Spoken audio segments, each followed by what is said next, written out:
자, 생명보험 역사부터 오늘 좀 빠르게 보도록 하겠습니다. 오늘 좀 양이 좀 많거든요. 볼까요?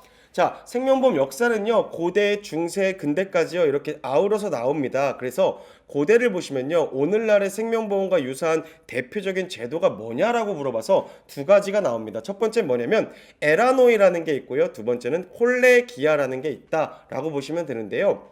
에라노이는 BC 3세기경에 종교적 공제단체로 만들어진 게 에라노이다라고 보시면 되고요. 콜레기아는 로마 제정시대인데 상호부조조합입니다. 그래서 문제로 나올 때는요, 에라노이는 종교, 그리고 콜레기아는 상호부조를 서로 바꿔서 내는 문제만 출제를 합니다. 그래서 그 부분만 아시면 되기 때문에 이렇게 알아두시면 좋습니다.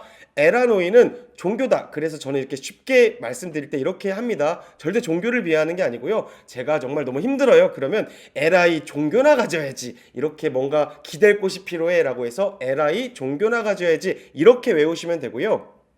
여러분, 콜레기아의 기아는 배고픔이니까 어떻게 해야 될까요? 배고프면 서로 도와줘야 되겠죠? 상호 간의 도움이 필요하니까 상호 부조 조합이다 라고 알고 계시면 됩니다. 그래서 에라노이를 상호 부조 조합으로 또는 콜레기아를 종교적 공제단체로 바꿔서 물어보니까 꼭 알고 계셔야죠. 에라이 종교나 가져야지. 그리고 기아는 상호 부조조합이다. 상호 간에 도와줘야 된다. 이 정도만 알고 계시면 아주 좋을 것 같다 말씀을 드리고 다음으로 넘어갈게요. 자, 중세를 볼까요? 중세는 어떤 시대였냐면 무역을 다 배로 했던 시대였겠죠. 그러다 보니까 배가 너무나도 중요했습니다. 예를 들어 배를 가진 선주들이요, 뭐가 중요했냐면 배에 실린 것들이 나의 재산이니까 배를 가진 선주들끼리 서로 모아가지고 만일 내 배가 부셔졌을 경우에, 문제가 생겼을 경우에는요, 그 보험료를 모아가지고 한 사람에게 몰아주는, 보험금을 주는 제도를 우리가 쉽게 얘기해서 그냥 길드였다라고 보시면 될 것 같습니다. 그래서 길드는 동업자 간의 상호 부조 조합이다라고 보시면 되고요. 항해 도중 발생한 선박이나 화물의 손해를 공동으로 부담했다라고 보시면 될 것 같습니다. 자, 그게 길드였다. 근데 독일인데요. 독일까지는 모르셔도 될 것 같은데 그래도 길드는 항해 도중 발생한 선박이나 화물의 손해를 공동 부담하더라. 요 정도는 알아두시면 좋을 것 같고요. 중요한 건 오른쪽에 있는 이 톤틴연금이라는 걸 자주 묻습니다. 톤틴연금은요, 이탈리아 은행가인 톤티가 만들었다라고 보시면 될 것 같아요. 그래서 이건 어떤 거냐면 국가의 유유자금을 융자해주는 자에게 원리금 대신 종신연금을 지급했다라고 보시면 될 것 같아요. 무슨 말일까요? 이건 뭐냐면 국가가 돈이 필요해요. 그러면 우리가 쉽게 얘기해서 국채를 발행한다 그러죠. 그래서 이거를 국민들한테 빌려오는 거죠. 그러면 국가는 다시 이 돈을 갚아야 되잖아요. 그러면 이거를 원리금 한 방에 주는 대신에 쉽게 얘기해서 종신연금, 이 국민이 죽을 때까지 계속 연금으로 지급해 주는 걸 우리가 톤틴연금이었다라고 보시면 될 것 같습니다. 그래서 이거는요, 오늘날의 종신연금과 매우 유사하다라고 보시면 돼요. 시험 문제는 어떻게 날까요? 톤틴연금은 회사의 이익을 만들어줬다 이렇게 나옵니다. 여러분, 톤틴연금은 회사의 이익을 만들어줬을까요? 아닙니다. 톤틴연금은 국가의 유유자금 융통을 위해 만들어졌다. 이걸 기억하시면 아주 좋을 것 같다 말씀을 드리도록 하겠습니다. 다음으로 볼게요. 다음은 근대로 들어올 건데요. 이 근대는요, 다 알고 계실 필요가 없다라고 보시면 될 것 같습니다. 자, 처음 보시면 1762년 영국에서요, 세계 최초의 근대적인 생명보험회사인 에퀴타블이라는 보험회사가 나왔다. 이게 가장 중요하니까 이 부분을 보시면 좋을 것 같습니다. 다시요, 1762년 연도 외우란 말씀 많이 안 드리거든요. 근데 요건 기억하시면 좋을 것 같아요. 어느 나라에서요? 영국에서 말씀 나왔고요. 세계 최초의 근대적인 생명보험회사인 에퀴타블이라는 회사가 나왔다. 요건 너무 중요하니까 꼭 기억하시면 됩니다. 세계 최초의 생명보험회사입니다. 어느 나라요? 영국의 에퀴타블이라는 회사다. 그리고 그건 1762년도다 라고 보시면 될 것 같습니다. 다음은 우리나라 상호부조 제도를 볼게요. 우리나라 상호부조 제도에는 개와 보가 있습니다. 개모임 많이들 하시죠? 개모임은 사만시대 때부터 있었고요. 경제적 필요해결 제도로서 이 개가 우리가 지금 하고 있는 개모임이라고 생각하시면 됩니다. 그래서 최근 목돈 마련을 위한 대중적인 수단으로 널리 이용되고 있고요. 이거를 개라 그러고요. 보는요, 신라시대 때 불교 사원에서 공동 재산을 운영해서 그 이자로 자선이나 대부를 해둔 제도를 우리가 보라 그럽니다. 그래서 이거는요, 쉽게 외울게요. 어떻게 외우시면 되냐면 사만시대는 개, 그래서 삼계탕이라고 외우시면 되고요. 신라 시대의 보라 그래서 보신탕이라고 외우시면 될 것 같습니다. 자, 보시면 인물들이 등장을 합니다. 이 파트 1에서 인물들이 많이 등장하는데요. 이 인물들이 어떤 사람들이 어떤 걸 했냐를 바꿔서 많이 출제하니까 인물들 한 번만 다 정리하고 넘어가도록 할게요. 자, 보험은요. 1인은 만인을 위하여, 만인은 1인을 위하여겠죠. 무슨 말이냐? 제가 낸 보험료는 누군가에게 보험금으로 쓰일 거고요. 제가 보험금을 받는다면 여러 사람이 낸 보험료를 제가 받게 될 거죠. 그래서 1인은 만인을 위하여 그리고 만인을 1인을 위하여라고 했습니다. 이건 누가 했냐면 독일학자 마네스가 했다라고 기억하시면 될 것 같아요. 자, 파스칼 밑에 볼게요. 파스칼은요, 사람의 생존율을 연구했습니다. 자, 파스칼은 생존율을 연구했고요. 자, 그래서 뭐 프랑스의 수학자 여기까지는 모르셔도 됩니다. 파스칼은 생존율을 연구했고요. 헨리는 사망표를 작성했는데 요것만 외울게요. 생존율은 파스칼. 그래서 생파라고 외우시면 될 것 같습니다. 생파라고 외우시면 되고요.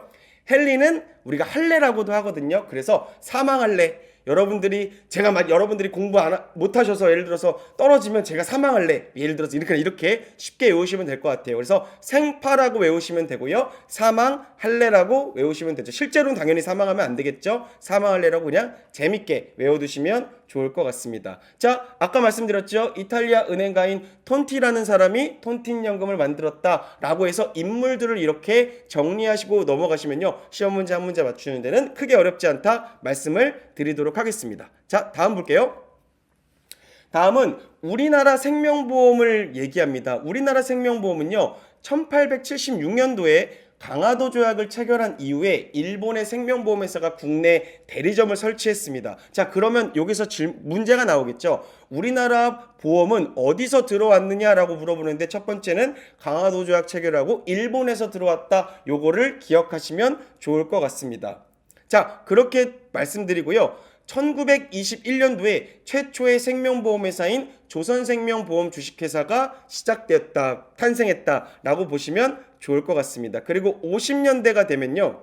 어떤 일이 벌어지냐면 한국전쟁과 4.19 혁명 등을 거치면서 우리나라 보험시장이 침체 상태를 거치죠. 근데 여기서 문제가 생긴 게 우리나라가 광복을 했는데 일본 보험회사가 들어왔다 그랬잖아요. 그 보험회사가 보험료를 돌려주지 않고 그냥 날랐습니다. 쉽게 얘기해서. 그래서 보험 인식이 악화된 아주 안 좋은 시기였죠. 그러다가 60년대가 시험 문제에 좀 자주 등장하는데요. 60년대를 볼게요. 60년대를 보면 경제개발 계획이 우리가 이제 새마을운동이 막 시작되죠. 그러면서 국민저축기관이 지정이 됩니다. 그래서 단체보험이 그때 급성장하게 됩니다. 국가에서 보험을 장려했다고 보시면 될 것 같아요. 그래서 우리나라는 60년대 단체보험이 먼저 발달하게 됩니다. 그리고 1970년대를 보면요. 개인보험 위주로 전환을 하게 됩니다. 그래서 자산과 수입보험료가 대폭 신장한 시기다라고 보시면 좋을 것 같습니다. 그래서 개인보험 위주로 전환한 건 1970년대고요. 60년대는 단체보험이 먼저 발달했고 70년대는 개인보험이 발달했다라고 보시면 좋을 것 같다. 말씀을 그렇게 드리도록 하겠습니다. 자, 다음 볼게요. 1990년대로 넘어와 볼게요. 1990년대가 되니까 보험 시장이 개방됩니다. 그리고 금융 자율화가 되죠. 뭐 금융실명제도 이때부터 시행됐죠. 그러다 보니까 보험회사, 은행, 증권회사 간의 경계가 굉장히 모호해진 시기가 1990년대라고 보시면 될 것 같고요. 2000년대로 넘어오면 어떤 게 되냐면 오늘 뒤에서 학습하시겠지만 방카슈랑스 제도가 도입됩니다. 방카슈랑스는 쉽게 생각할게요. 은행에서 보험을 판매하는 걸 방카슈랑스, 뱅크와 인슈런스의 합성어, 인슈런스 보험이거든요. 그래서 뱅크와 인슈런스를 합쳐서 방카슈랑스라고 합니다. 이 제도가 도입된 게 2000년대입니다. 그래서 판매할 수 있는 곳들이 되게 다양해지게 되죠. 2013년이 되면요. 인터넷 전문 생명보험회사가 출범하게 된다. 그렇게 보시면 되고요. 2015년도에는 온라인 보험 슈퍼마켓인 보험다모아가 운영되죠. 그래서 이거는 뭐냐면요. 나중에 나오겠지만 보험 상품들을 다 모아가지고 비교하는 곳이라고 보시면 될 것 같아요. 그리고 2017년에는요. 내가 어떤 보험을 가입했는지 혹시 기억이 나지 않을 경우를 대비해서 내 보험 찾아줌이라는 서비스가 시작됐다라고 보시면 좋을 것 같습니다. 자, 그렇게 말씀드리고요. 몇 가지 중요한 부분 말씀드렸으니까요. 그냥 쭉 우리가 이렇게 발전해왔구나 정도 보시면 되고요. 여기서 꼭 기억하시는 건 60년대 단체보험이 먼저고 70년대 개인보험이 그 뒤다. 요거는 꼭 기억하시면 아주 좋을 것 같다 말씀을 드릴게요. 다음 보시면요. 공영보험인 사회보험과 민영보험인 생명보험의 관계는 어떠냐라는 걸 문제로 물어보는데요. 볼게요. 상호보험과 경쟁의 양면성을 갖겠죠. 자, 무슨 말인지 볼게요. 여러분, 사회보험이라는 게 있죠. 사회보험 생각하면 뭐 생각하면 될까요? 뭐 국민건강보험이나 국민연금, 우리가 국가에서 하는 보험을 사회보험이라 생각하시면 되고요. 민영보험은 뭐예요? 보험회사에서 판매하는 상품들을 그냥 생각하시면 편할 것 같아요. 그래서 볼까요? 사회보험은 가입 형태가 어떻게 될까요? 국민연금보험이 여러분 내 선택에 의한 게 아니라 의무 가입인 거죠. 그래서 가입 형태는 의무고요. 급여 뭐 내는 보험료나 받는 거는요 법률로 규정되어 있죠. 그리고 보장 수준은 최저 생계 또는 의료 보장만 딱 해주죠. 그리고 운영은 누가 해요? 당연히 정부에서 독점적으로 하겠죠. 그럼 운영은 왜 할까요? 어떤 취지를 가지고 운영할까요? 사회적인 형평성을 놓고 운영하는 거죠. 근데 민영보험은 다를 겁니다. 가입 형태는 어떻게 될까요? 임의적으로 가입을 하겠죠. 임의적으로 가입을 할 거고요.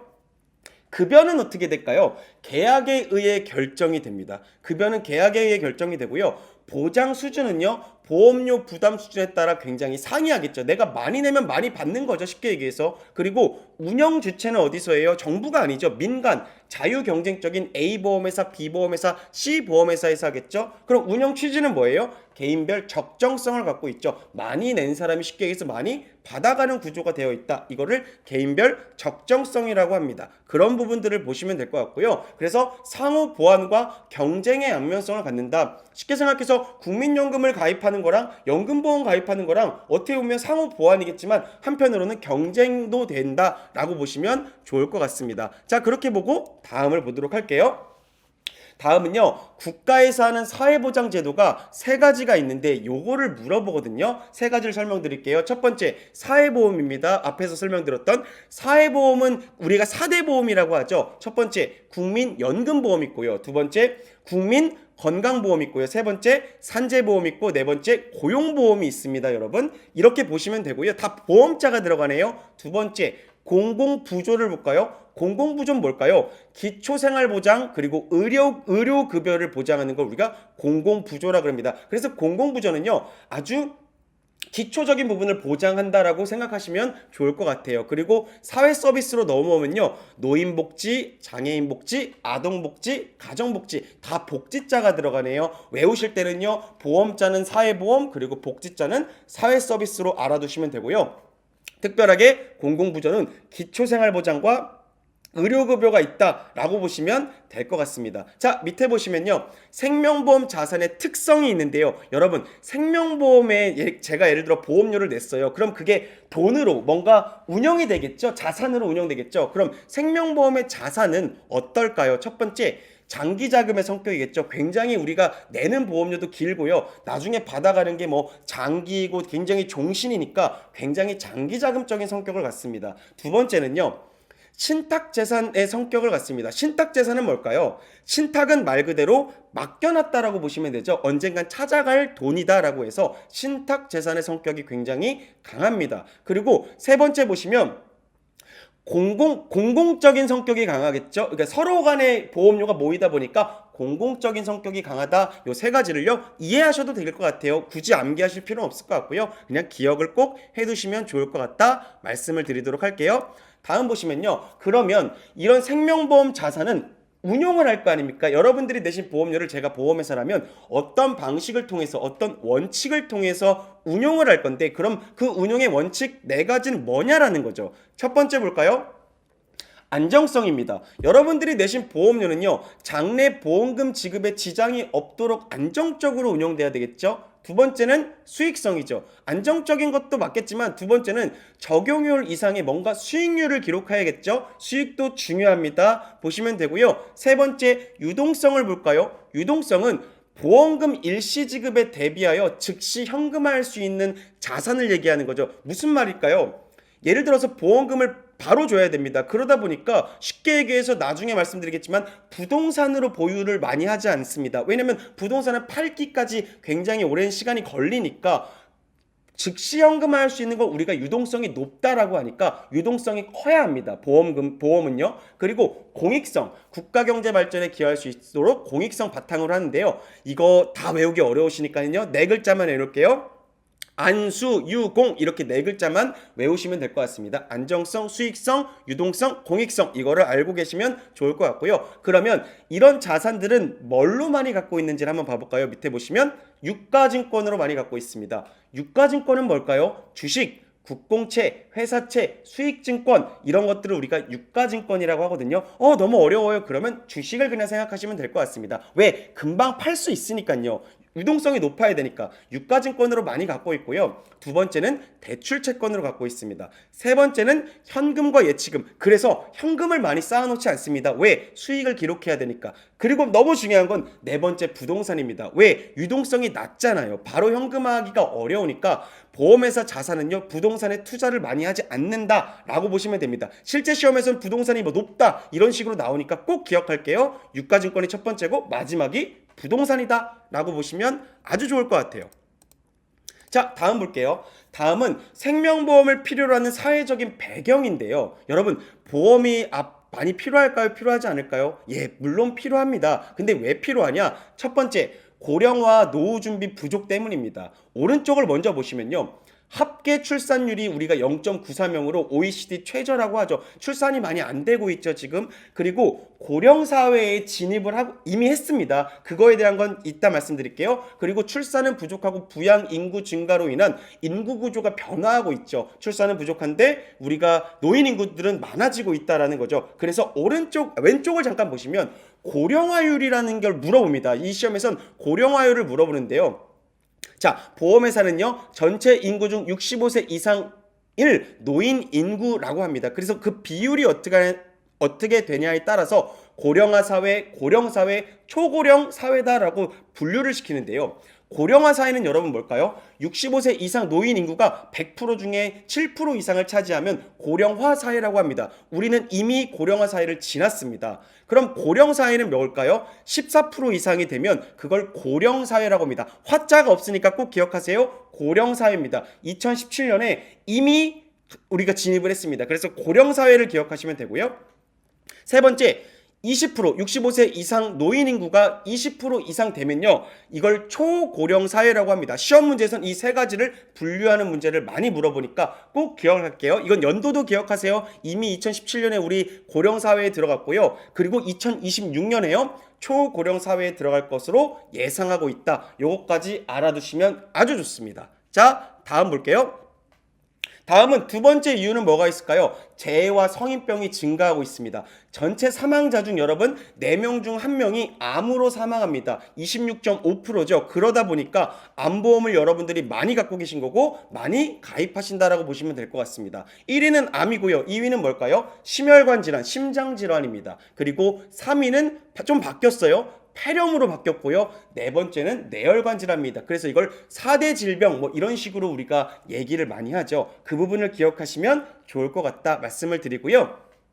세 번째, 핵가족화와 자기책임주의라는 게 있습니다. 이건 뭘까요? 여러분, 핵가족은 우리가 뭐 작은 구성원들을 얘기하죠. 그래서 2세대 이하, 2세대면 뭐예요? 저와 제 자녀 이하로 구성된 가구의 비중이 증가하고 있다. 그리고 요즘 뉴스 보니까 1인 가구가 역대 최고로 증가하고 있다라고 얘기하잖아요. 그래서 2세대 이하로 구성된 가구의 비중이 굉장히 높아지고 있더라. 그러다 보니까 자기 책임주의, 누군가가 책임져 주는 게 아니라 내가 스스로를 책임져야 되는 부분들이 강화되고 있다라고 보시면 됩니다. 이런 이유들 때문에 생명보험은 꼭 필요하다라고 보시면 될 것 같습니다. 자, 다음 볼게요. 다음은 재테크와 재무 설계를 좀 말씀드릴게요. 여러분, 재테크가 뭘까요? 뭐 금테크다, 뭐 주식으로 부동산 테크다 이런 얘기 많이 들어보셨죠?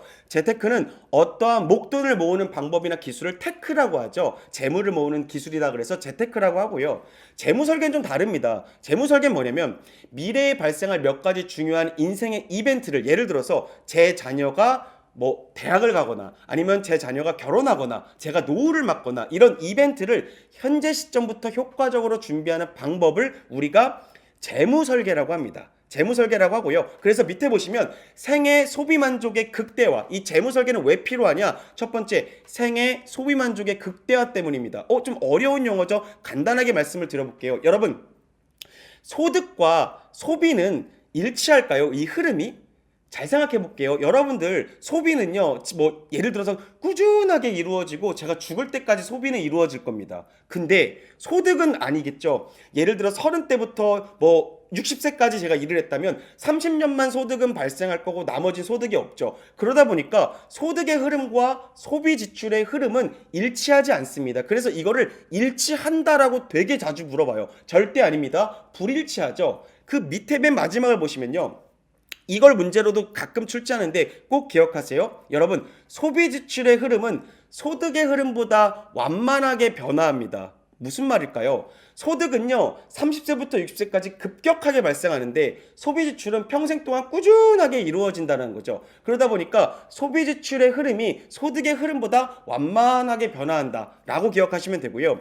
밑에 그러다 보니까 소비 지출의 흐름과 소득의 흐름은 일치하는 게 아니라 불일치하게 되는 거죠. 밑에 볼게요. 그리고 여러분 중년기에는 소득이 소비 지출보다 많습니다. 그러니까 우리가 그래서 돈을 가장 많이 버는 시기를 중년기라고 하죠. 그래서 중년기에는 소득이 소비 지출보다 많아서 잉여소득이 발생한다. 잉여소득은 남아서 저축할 수 있는 거죠. 그래서 그때 저축해서 나중에 언제 쓸까요?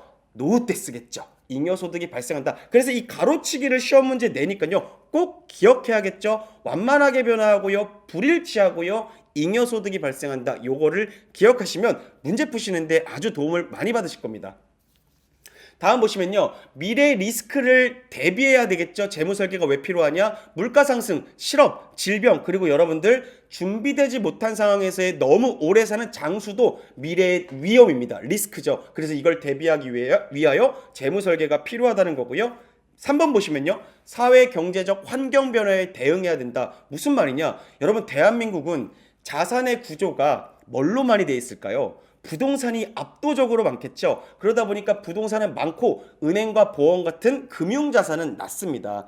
그러다 보니까 선진국들은요. 부동산의 자산은 점점 떨어지고 금융자산은 높아지다 보니까 우리나라도 앞으로는 금융자산에 대한 관심이 점점 높아질 거라는 거죠. 그러다 보니까 보험회사는 새로운 금융상품들을 많이 출시하고 있더라라고 보시면 될 것 같습니다. 그래서 고령사회에 진입하는 이런 이유들 때문에 재무설계의 필요성은 점점 증가할 거라는 이런 부분들을 보시면 아주 좋을 것 같다 말씀을 드릴게요. 다음 보면요.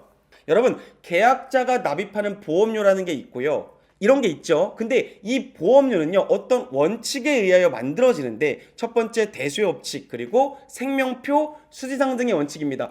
대수요법칙과 수지상등의 원칙은 우리가 어제 시간에 배웠었죠. 어제 그제였네요. 어제 그제 시간에 배웠는데요. 우리가 1일차 시간에 배웠었는데 생명표가 나왔네요. 생명표는 아까 파스칼이었나요? 할레였나요? 뭘 기억하시면 되겠죠? 생명표는 생파, 파스칼을 같이 기억하시면 좋을 것 같습니다. 자, 볼게요. 대수협칙이 뭘까요? 우리 20대인 홍길동과 50대인 변사또 예를 들었잖아요. 한 사람 한 사람의 확률은 정확하지 않지만 여러 사람을 모으니까 그 확률이 비슷해지더라. 그래서 대수협칙은 일종의 확률이었죠.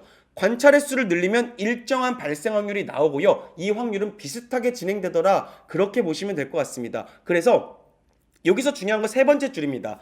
다수의 가입자로 구성된 다수의 가입자는 누구냐면 우리 같은 계약자들로 보시면 될 것 같습니다. 이런 다수의 가입자로 구성된 동일한 성질의 위험을 가진 이거 무슨 말이냐면 20대인 사람은 20대인 사람끼리 모아야 되고요. 50대인 사람은 50대인 사람끼리 모아야 된다는 거죠. 그래서 동일한 성질을 가진 보험단체의 존재가 필요하다라고 보시면 됩니다. 그래서 이런 사람들이 많으면 많을수록 가입자 수가 많으면 많을수록 사고 발생 확률의 정확성은 높아진다. 20대인 홍길동 한 사람, 50대인 변사또 한 사람만 났을 때는 잘 모르겠지만 여러 사람을 모으면 확률이 일정해지더라. 이거를 우리가 대수의 법칙이다라고 합니다. 그렇게 보시면 좋을 것 같다 말씀을 드리고요.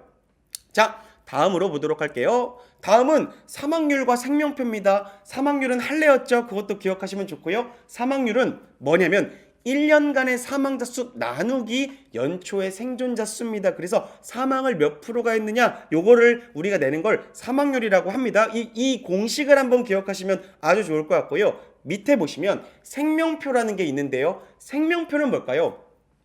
사람의 연령별 생사와 관련된 통계를 나타낸 표입니다. 쉽게 얘기해서 뭐냐면 사람이 살고 죽는 문제를 살고 죽는 거를 통계로 나타낸 건데요. 통계표가 두 개가 있다 보시면 돼요. 첫 번째는 국민생명표라는 게 있고 두 번째는 경험생명표라는 게 있습니다. 국민생명표는 여러분들 뭘까요? 국민생명표는 전체 국민 또는 특정 지역의 인구를 대상으로 작성한 거, 쉽게 얘기해서 그냥 국가가 작성한 겁니다. 어떤 전체 국민을 대상으로 이 사람들이 살고 죽는 거를 판단한 걸 국민생명표라고 하고요. 보험회사나 공제조합, 이런 보험회사는요 경험생명표라는 걸 씁니다. 별도로 쓰는데요, 이런 가입자에 대한 실제 사망 통계치를 따로 갖고 있는 걸 경험생명표라고 보시면 됩니다. 그래서 경험생명표는요 4, 5년에 한 번씩 바뀌거든요. 지금은 9회 경험생명표를 쓰고 있다. 언제부터요? 재작년 2019년 4월 달부터 쓰고 있다. 그래서 9회 경험생명표를 쓰고 있다 라고 보시면 될 것 같습니다. 국민생명표와 경험생명표를 꼭 구분해서 기억하시면 아주 좋을 것 같습니다. 자, 수지상등의 원칙은 제가 뭐라 그랬죠? 보험회사 입장에서 들어온 보험료의 합과 나간 지출된 보험금의 합은 같다라고 보시면 될 것 같습니다. 그걸 수지상등의 원칙, 수입과 지출은 같다. 들어온 보험료의 합과 나간 보험금의 합은 같아야 한다. 이걸 수지상등의 원칙이다라고 보시면 좋을 것 같습니다. 꼭 기억할게요. 다음 볼게요. 다음은 보험계약 관계자입니다. 와, 이제 나왔네요. 여러분, 계약자, 피보험자, 수익자 늘 헷갈리죠? 제가 정확하게 안내해 드릴게요. 계약자는 쉽게 얘기해서 계약을 하는 사람인데요, 계약자는 이렇게 그냥 외워볼까요? 돈 내는 사람입니다. 보험료를 내는 사람이 계약자예요, 여러분. 그래서 이렇게 기억하시면 되고요. 그럼 피보험자는 누구예요? 쉽게 말씀드릴까요? 피 흘리는 사람을 얘기합니다. 예를 들어서 누군가가 다치고 부러지고 죽고 혹은 이 사람이 연금을 탈 때는 이 사람이 예를 들어서 뭐 죽을 때까지 연금을 타는 거라면 이 사람이 죽어야 되는 거잖아요. 그래서 피보험자는 쉽게 얘기해서 피 흘리는 사람을 피보험자라고 생각하시면 됩니다. 근데 피보험자는 중요한 게 하나 더 있습니다. 타인의 서면 동의가 필요할 경우가 많아요. 무슨 말이냐면 와이프가 계약자입니다. 저희 와이프가 계약자인데 제 이름으로 종신보험을 가입했네요. 제가 죽으면 2억을 받기로 했어요. 예를 들어서. 그러면 저희 와이프가 계약을 했지만 제가 사인을 해야 될까요? 안 해야 될까요? 제가 죽으면 2억 나오는데 사인해야 돼요? 안 해야 돼요? 당연히 해야겠죠. 그걸 타인의 서면 동의라고 합니다. 꼭 사인해야 된다. 피보험자 사인이 필요하다라는 걸 꼭 기억하시면 좋을 것 같고요. 그럼 수익자는 뭘까요? 여러분, 수익자는 보험금을 타는 사람이에요. 타는 사람이다 보니까 누가 지정을 해주냐면 이거는 계약자가 지정을 해줍니다. 계약자로부터 청구권 받아가는 권리를, 보험금을 받는 권리를 지정받은 사람을 우리가 수익자라고 합니다. 그러다 보니까 보험계약자가 보험금을 청구할 때 수익자의 동의는 별도 필요 없습니다. 수익자는 크게 할 수 있는 것들은 많이 없고요. 뭘 하냐면 그냥 받아가는 역할을 하더라 라고 보시면 되고요. 보험회사는 금융위원회의 사업허가를 받아야 된다. 꼭 기억할게요. 금융위원회의 사업허가를 받고요. 상품을 만들 때도 금융위원회에다 허락받았죠. 내가 보험회사 차릴게 라고 해도 금융위원회의 허락을 받습니다. 요걸 기억하시면 되고요. 정말 중요한 건 파란색 동그라미가 중요한 것 같아요. 여러분, 계약자, 피보험자, 수익자 모두 한 명이 되든 두 명이 되든 세 명이 되든 상관없습니다. 그리고 계약자 같은 경우는요, 여러분 사람이 아니어도 됩니다. 그 수나 자격에는 제한이 없습니다. 그래서 피보험자는 뭐 꼭 한 명만 돼야 된다, 계약자는 한 명만 돼야 된다, 이런 식으로 문제를 출제하거든요. 그렇지 않습니다. 여러 사람이 돼도 됩니다. 몰랐던 부분이죠. 꼭 기억하시기 바랍니다. 여러 사람이 계약자, 피보험자, 수익자가 될 수 있더라. 꼭 한 명이 아니어도 된다. 그 부분을 기억하시면 좋습니다. 수나 자격에는 제한 없다. 이걸 기억하고 넘어갈게요. 3월 시험 신청하신 여러분들을 위한 초대박 이벤트 키워드 안내 드리도록 하겠습니다. 자, 우리 1차 이벤트, 학습에 대한 이벤트가 진행하고 있죠. 여러분들 지금 시청하시는 강의 잘 시청하시면서 지금 등장한 것처럼 중간에 제가 잠깐 등장해서 한 글자씩의 키워드를 안내해 드릴 겁니다. 총 4개의 영상으로 이루어져 있기 때문에 여러분들 4개의 영상에 있는 하나의 키워드씩을 찾는다면 하나의 단어가 완성될 겁니다. 그러면 이렇게 모은 키워드 4개를 02789-8143으로 내 이름과 함께 보내시면 되겠죠. 뭐 홍길동 땡땡땡땡 그 단어를 적어주시면 됩니다. 그 뒤에 모의 테스트 1회 꼭 합격하는 것도 기억하시면 좋겠죠. 1차 이벤트 마감 종료일 전까지 보내시면 되는데요. 1차 이벤트 마감 종료일은 여러분들이 시험 신청하신 다음에 저희가 문자를 통해서 1차 이벤트 마감 종료일, 2차 이벤트 마감 종료일을 보내드렸습니다. 꼭 1차 이벤트 마감 종료일 전까지 보내시면 되는데요. 키워드 포함한 문자 전송하신다면 저희가 스타벅스 커피 쿠폰 3잔을 드릴 거고요. 모의 테스트 1회 합격하신다면 2잔을 드리게 될 겁니다. 여러분들 그 부분 기억하시고 모의 테스트까지 한번 쭉 저희가 도전했으면 좋겠습니다.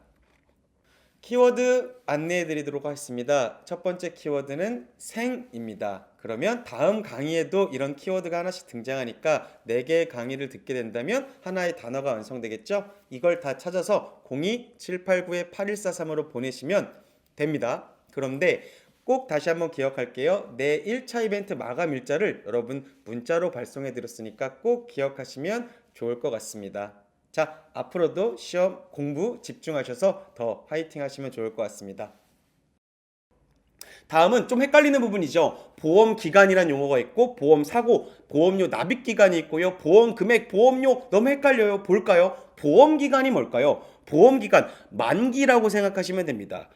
보장 기간이라고도 하고요. 만기라고도 하죠. 그래서 이거를 다른 말로 위험 기간, 책임 기간이라고도 합니다. 그래서 보험 기간은 쉽게 얘기해서 내 보험이 끝나는 시점을 우리가 만기라 그러잖아요. 내 보험이 끝나는 시점이 보험 기간이라고 생각하시면 되고요. 두 번째 보험사고는 아까 말씀드렸죠. 보험금이 지급되는 모든 것들이 보험사고예요. 그러다 보니까 연금을 받게 된 것도 쉽게 얘기해서 보험사고입니다. 부러지고 다치고 사고나고 이것만 무조건 보험사고 아니라 보험금이 지급되는 모든 것들을 보험사고라고 한다. 기억하시면 좋아요. 세 번째, 보험기간이랑 좀 다른 거죠. 보험료 납입기간이란 게 있어요. 납입기간은 뭘까요? 말 그대로 여러분, 납입기간은 보험료를 내는 기간이겠죠. 보험료를 내는 기간인데 잘 볼게요. 여러분 보험료를 언제 내시나요? 매월 한 번 내시죠. 근데 원래 원칙은요. 시험 문제 물어봅니다. 매년 한 번 내는 게 원칙입니다. 그런데 이게 매년 한 번을 내게 되면 보험료를 너무 많이 내다 보니까 부담되죠. 그래서 월로 쪼개서 낸다라고 그냥 생각하시면 될 것 같습니다. 그런데 원칙은 뭐라고요? 매년 1회 납입하는 게 원칙입니다. 밑에 보시면 단기납과 전기납이라고 있잖아요. 단기납은 뭘까요? 제가 보험기간이 죽을 때까지예요. 근데 예를 들어 죽을 때까지 돈을 내는 걸 우리가 전기납이라 그럽니다. 전기간에 걸쳐서 납입한다를 전기납이라 그러는데 실질적으로는 전기납보다 뭐가 더 많을까요? 단기납이 많겠죠. 제가 죽을 때까지 보장기간인데 보험기간인데 제가 내는 건 10년이나 20년이에요. 그러면 그걸 단기간에 걸쳐서 납입한다 그래서 단기납이라고 합니다. 그걸 기억하시면 되고요. 보험 금액은 뭘까요? 보험 금액은 제가 여지껏 말씀드렸던 보험금입니다. 보험금은 사고가 발생해서 우리가 수익자에게 보험회사가 돈을 주겠죠. 보험금을 그걸 보험금이라고 합니다. 돈을 주는 걸 보험금이라고 하고요. 보험료는 뭐예요? 보험료는 계약자가 돈 내는 사람이라 그랬죠. 보험회사에 납입하는 돈을 보험료라고 합니다. 보험료와 보험금이 늘 헷갈리니까 잘 기억하시면 아주 좋을 것 같아요. 다음을 잠깐 볼까요? 다음은 보험료의 산출 방식을 비교하는데요. 이거 너무 어렵습니다. 이 부분 너무 어려운 문제니까요. 간단하게 말씀드리고 넘어갈까요? 자, 보험료를 보험회사에서 만들어낼 거 아닙니까? A라는 사람, B라는 사람, C라는 사람에게 어떤 보험료를 받아야 될까? 이런 기준들을요. 첫 번째, 삼위원 방식이라고 하고 다른 방식은 현금흐름 방식이라고 합니다. 좀 어려운 용어입니다. 자, 삼위원 방식은 뭐냐면 간단 명료한 보험료가 산출됩니다. 이건 과거에 많이 썼고요. 현재는 뭘 많이 쓰고 있냐면 치밀하고 다양한 보험료 산출인 현금흐름 방식을 쓰고 있습니다. 과거의 3위원 방식을 볼까요? 이거는 뭐냐면 예정 위험률, 예정 이율, 예정 사업 비율이라 그래서 위험률은 이 사람이 나중에 얼마만큼의 위험이 있을 것 같아요. 나중에 이 사람에게 얼마의 이자를 계속 지급해야 될까요? 그리고 사업비에 대한 건 얼마를 부과해야 될까요? 이거를 미리 계산하는 거겠죠. 이걸 3위원 방식이라고 합니다. 그러다 보니까 이거는요. 보수적인 표준 기초율을 갖고 있고요. 밑에 보시면 장점은 보험료 산출이 비교적 간단한 반면에 단점은 정교한 보험료 산출이 어렵습니다. 그래서 3위원 방식 다 외우지 마시고요. 3위원 방식 보수적이야. 그리고 간단하지만 정교하게 보험료를 만들 수 없어. 과거고 요즘 많이 안 써. 이렇게 기억하시면 되고요. 현금흐름 방식은 이 3위원 방식에다 뭘 더했냐면 계약의 유지율이나 판매량 등을 추가해서 좀 디테일하게 보험료를 뽑아냅니다. 그래서 회사별 최적을 가정하고 있어요. 장점을 보시면요. 정교한 보험료 산출이 가능하고요. 상품 개발의 자율성이 제고됩니다. 그리고 정교한 보험료가 가능하겠죠. 그러다 보니까 단점은 산출 방법이 굉장히 복잡하고 전산 관련 비용이 많이 들어요. 근데 이거를 요즘 쓰고 있다. 3회원 방식과 현금흐름 방식 이렇게 이해하시고 넘어가시면 되는데 이해하기 너무 복잡하잖아요. 그래서 이 단점과 장점 그리고 3회원 방식과 현금흐름 방식이 과거와 현재다. 이런 것들을 조금 암기하고 가셔야 될 부분이다. 말씀을 좀 드리도록 할게요. 다음 보시면 배당입니다. 여러분 주식도 배당하잖아요. 보험도 배당이 있습니다. 자, 배당이 뭘까요? 배당의 형태에 따라 유배당 보험과 무배당 보험으로 나누는데요. 무슨 말이냐? 여러분들이 내신 보험료를 회사는 운용을 하고 수익이 발생하면 그걸 여러분들한테 돌려주는 상품을 유배당 보험이라 그러고 돌려주지 않는 걸 무배당 보험이라고 합니다. 실제로는요. 지금 많은 상품들은 거의 대부분 무배당입니다. 그렇게 보시면 될 것 같고요. 배당은 선적립 후 배당을 합니다. 미리 적립을 하고 나중에 배당을 하겠죠. 그래서 고객의 보험료로 운용된 수익의 일부를 다시 고객에게 돌려주는 걸 배당보험이라고 한다라고 보시면 됩니다. 그래서 첫 번째 포인트는요.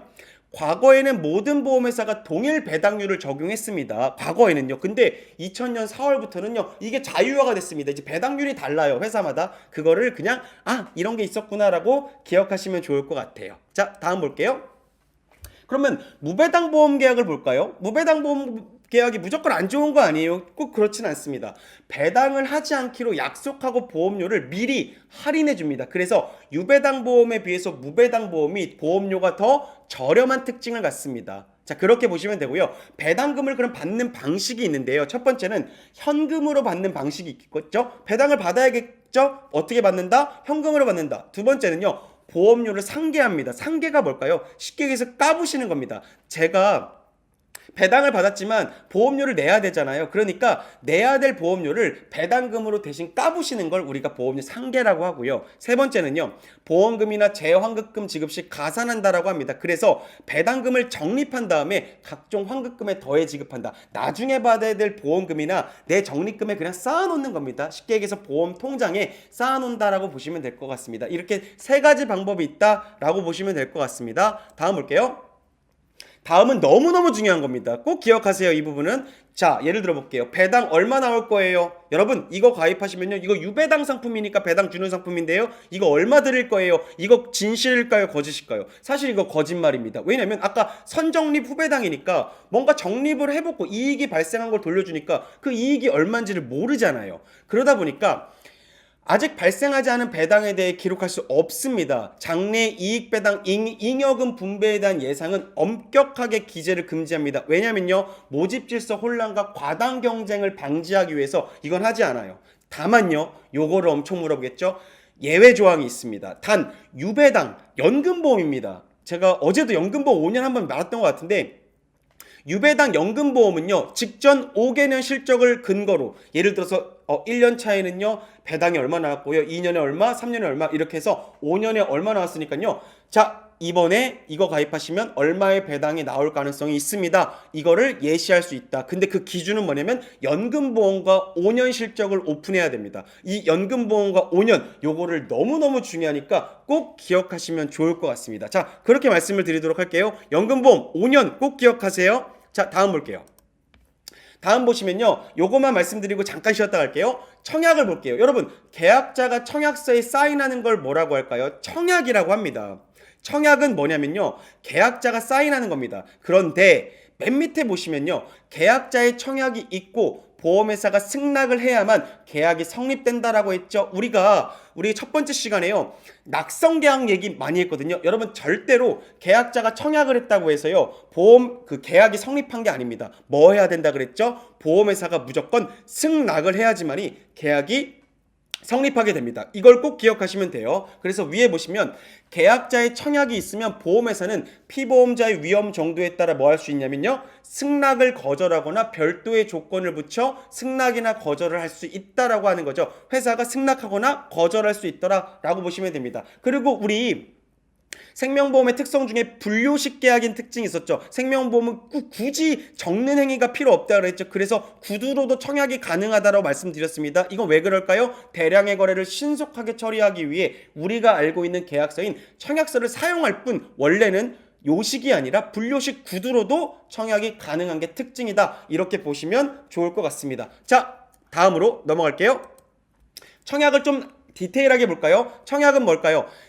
약관 및 청약서 부본인 계약자 보관용 청약서가 별도로 있습니다. 청약은 계약자가 사인하게 되면요. 그래서 이 계약자 보관용 청약서가 있고 회사 보관용 청약서가 따로 있습니다. 그래서 이거를 교부 받아야 됩니다. 계약자에게 줘야 되고 회사는요.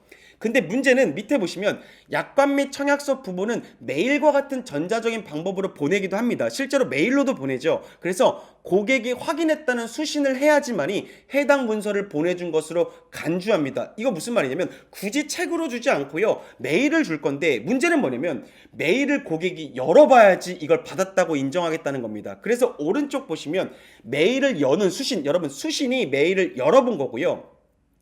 열지 않은 그냥 메일을 받고 열지 않은 상태를 송신이라고 하죠. 그래서 송신인 경우는 전달했다 보지 않고 무조건 눌러서 열어야 됩니다. 이걸 약관을 받았다라고 인정하겠다 이렇게 보시면 되고요. 만일 밑에 볼까요? 전화를 이용한 통신 판매 같은 경우는요. 전화를 이용하여 계약 체결에 관한 질문과 설명 그리고 계약자의 답변이나 확인 내용을 음성 녹음한 것으로 약관의 중요 내용을 설명한 것으로 간주한다. 이런 경우들이 있어요. 전화로 우리가 보험을 계약하는 경우들도 있거든요. 그런 경우는요. 음성 녹음으로 약관을 받았다라고 인정하기도 한다. 이런 것도 있다라는 걸 기억하시면 좋을 것 같습니다. 자, 다음 볼게요.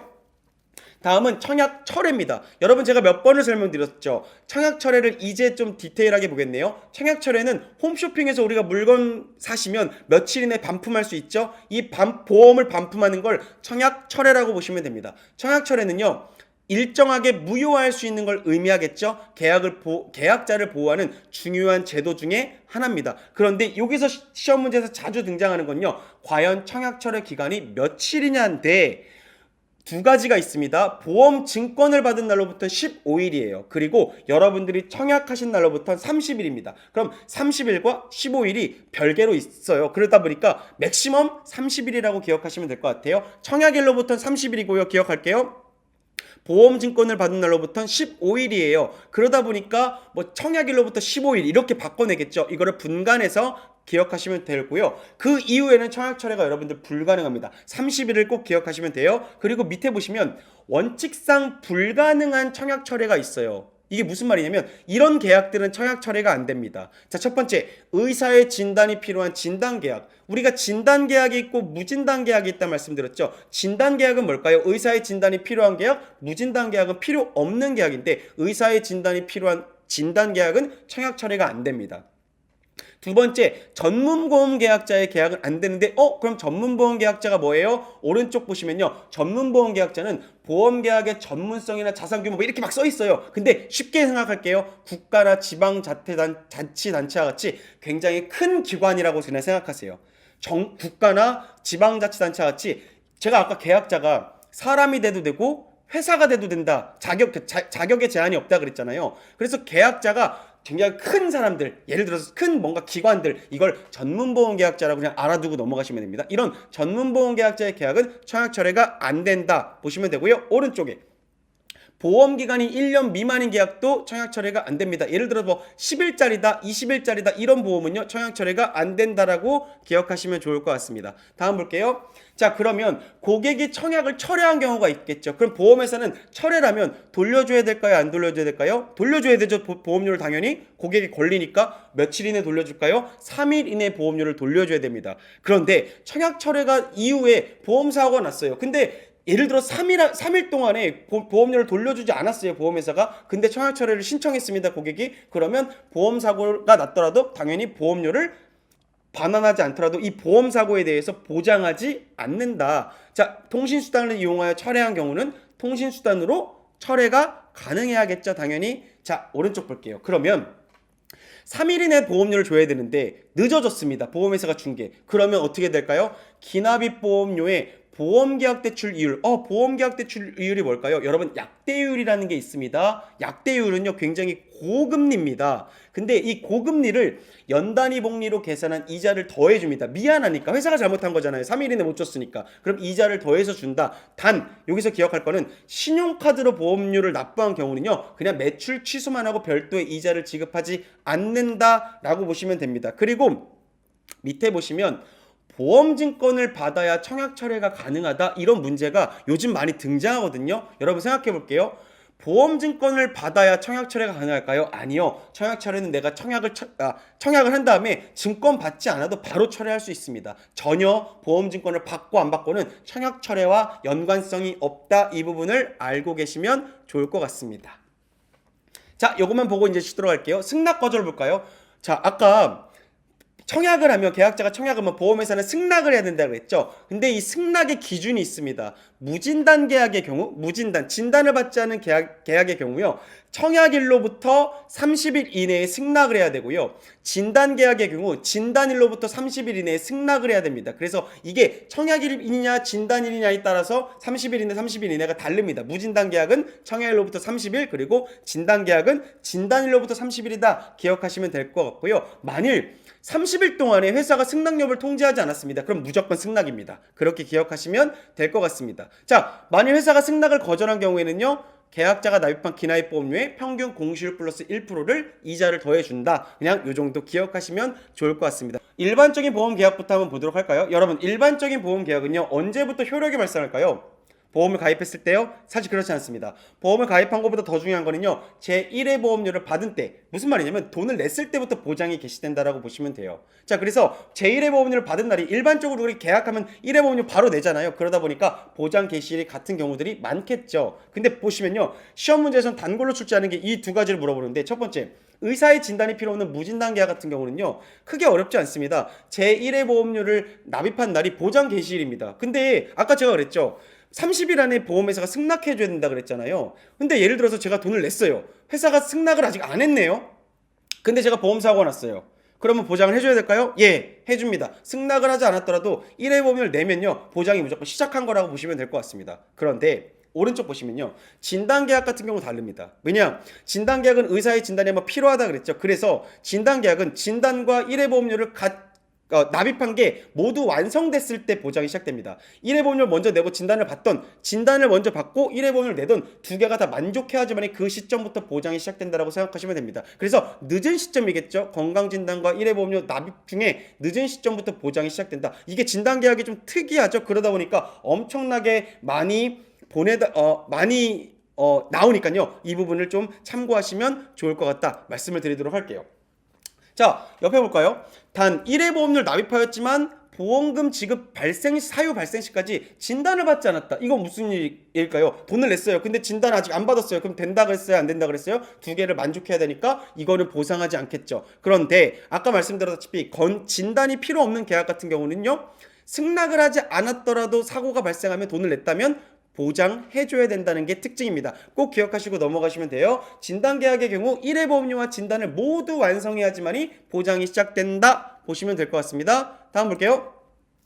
다음은 그럼에도 불구하고 승낙하기 전에 돈을 냈어요, 제가. 근데 승낙 전에 보험사고가 발생했네요. 그럼 무조건 제가 아까 보장을 해준다 그랬죠. 근데 이런 경우는 안 해주겠죠. 볼까요? 첫 번째, 계약자가 회사에 알린 내용이나 건강진단의 내용이 뒤늦게 첨부한 내용들이 보험금 지급 발생에 영향이 있음을 회사가 증명하는 경우. 그러니까 쉽게 얘기해서 뭐냐면, 계약자가 계약 전 알림을 쓸 거 아닙니까? 내 과거에 어디 아프고 현재 어디 아프고 이렇게 썼어요. 그리고 1회 보험료를 냈어요. 근데 문제는 이 계약 전 알릴 의무가 뭔가 문제가 생겨서 이거를 회사가 이거는 이 부분에 대해서 저희가 보장해 줄 수 없었던 보험이네요 라고 해서 이런 회사가 증명한 경우는요, 보험회사가 그러니까 쉽게 얘기해서 보험금을 지급하지 않는다라고 보시면 되고요. 두 번째, 아예 계약자가 알릴 의무 위반한 거예요. 안 쓴 거예요, 다. 이런 경우도 당연히 안 되겠죠. 그리고 진단계약에서 진단을 받지 않은 경우 당연히 안 되겠죠. 그리고 한도액을 초과했다, 예를 들어서 한도가 1,000만 원인데 이걸 초과해서 청약했다, 당연히 안 되겠죠. 이런 경우들도 안 된다. 세 가지를 그냥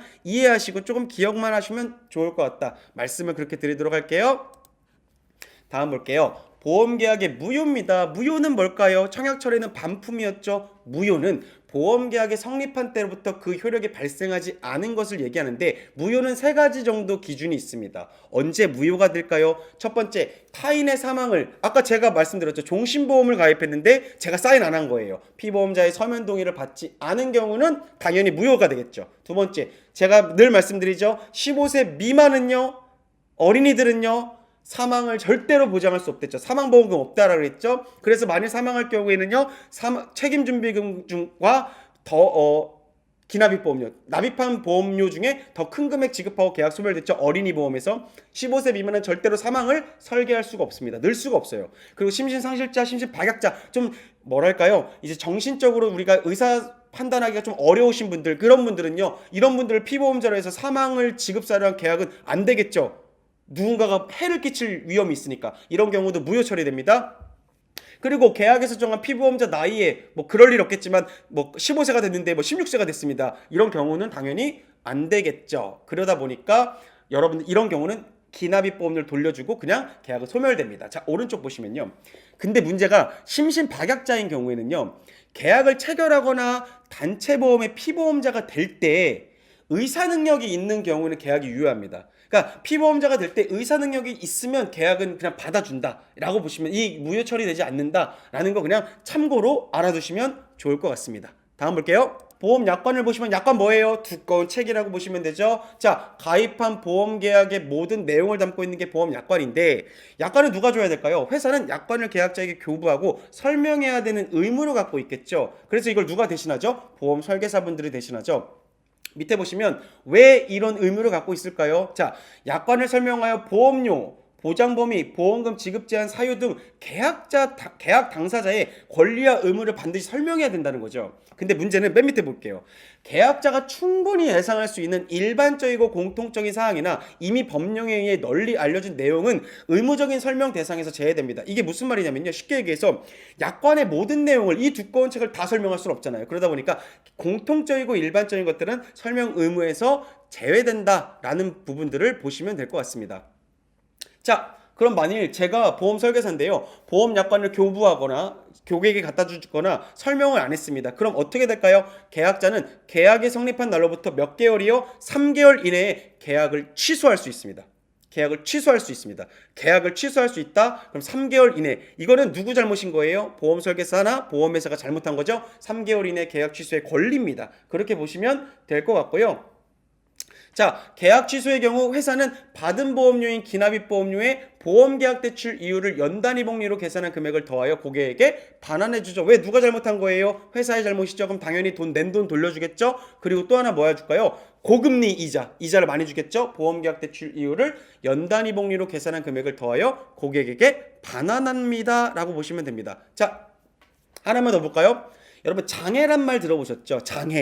장애는 뭘까요? 보험회사에서 장애는 상해, 어제 배웠죠? 상해, 질병을 치유하고 난 뒤에 신체에 남은 영구적인 정신 또는 육체의 훼손과 기능 상실의 상태, 그래서 치유가 된 다음에 영구적으로 정신 또는 육체에 남아있는 뭔가 장애가, 이걸 우리가 그냥 일반적인 장애라고 합니다. 영구적은 뭘까요? 치유 시 장래 회복에 가망이 없는 상태, 계속적으로 이루어지는 것을 의학적으로 인정한 경우를 우리가 영구적이라고 표현하고요. 치유 후는 뭘까요? 상해 질병의 치료 효과를 기대할 수 없고 그 증상이 고정된 상태입니다. 뭐 치유 후가 치료가 끝난 게 아닙니다. 이미 치료가 끝나서 뭐 정상으로 돌아온 게 아니고 정상으로 돌아오지 못했다는 거죠.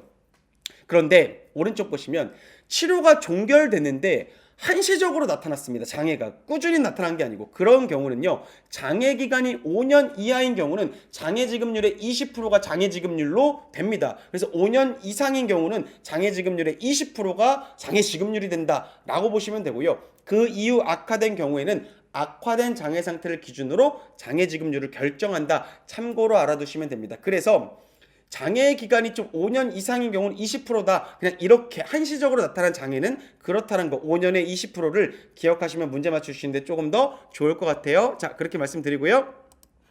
다음 보시면요, 보험금 지급 의무인데요. 여러분, 중도보험금이라는 거 들어보셨고, 만기보험금이 뭐고, 사망보험금이라는 얘기 들어보셨나요? 첫 번째, 중도보험금은 뭘까요? 예를 들어 60세까지 살아있으시다면요, 중간에 축하합니다, 보험금 드릴게요. 그래서 보험기간 중에 특정 시점에 피보험자가 살아있을 경우에 지급하는 걸 우리가 중간에 준다 그래서 중도보험금이라고 하고요. 만기보험금은 뭘까요? 보험기간이 만기가 되었을 때 피보험자가 살아있다면 주는 걸 만기보험금, 우리가 만기보험금은 만기가 됐을 때 돌려주는 걸 만기보험금이라고 하죠. 사망보험금은 뭐예요? 말 그대로 피보험자, 제가 사망하였을 때 받는 걸 사망보험금이라고 합니다. 그래서 보험금은 이렇게 세 가지 있다라고 그냥 보시면 되고요. 다음은 그럼 보험금을 언제 줘야 될까요? 우리 여러분들 기억나세요? 좀 전에 했죠? 청약을 철회하게 되면 며칠 안에 돌려줘야 된다 그랬죠? 보험회사는 3일 안에 돌려줘야 됩니다. 보험금도 마찬가지입니다. 제가 나 다쳤어요, 나 어디 사고 났어요, 그래서 보험금 주세요 라고 청구를 했어요, 서류를. 그럼 보험회사는 며칠 안에 지급하는 게 원칙이냐면 3일 이내에 지급하는 게 원칙입니다.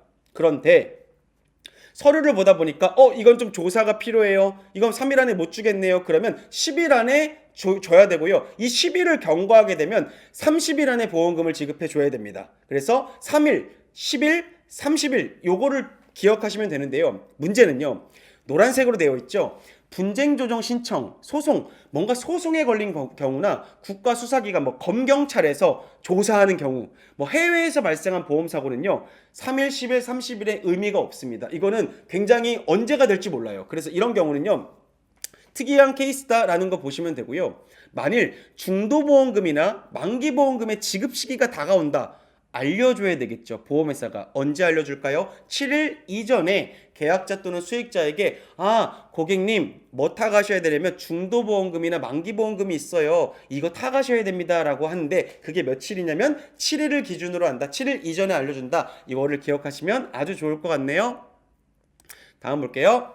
다음은 요즘 트렌드 있게 나오는 문제입니다. 보험금 가지급금 제도입니다. 자, 아까 말씀드렸죠. 30일이 기준인데요. 보험금 지급까지 상당한 시간이 소요될 것이라 판단을 하면요, 보험회사가 어떻게 하냐면 100%를 지급 못하니까 50%를 미리 지급하고 나중에 이게 다 끝난 다음 50%를 정상적으로 주는 걸 가지급금, 미리 지급한다 일부를. 그래서 보험금 가지급금 제도가 요즘 트렌드 있는 문제다라고 보시면 될 것 같습니다. 기억할게요. 미리 주는 걸 보험금 가지급금, 나중에 이제 주는 거죠. 그걸 보험금 가지급금 제도라고 한다라고 보시면 될 것 같습니다.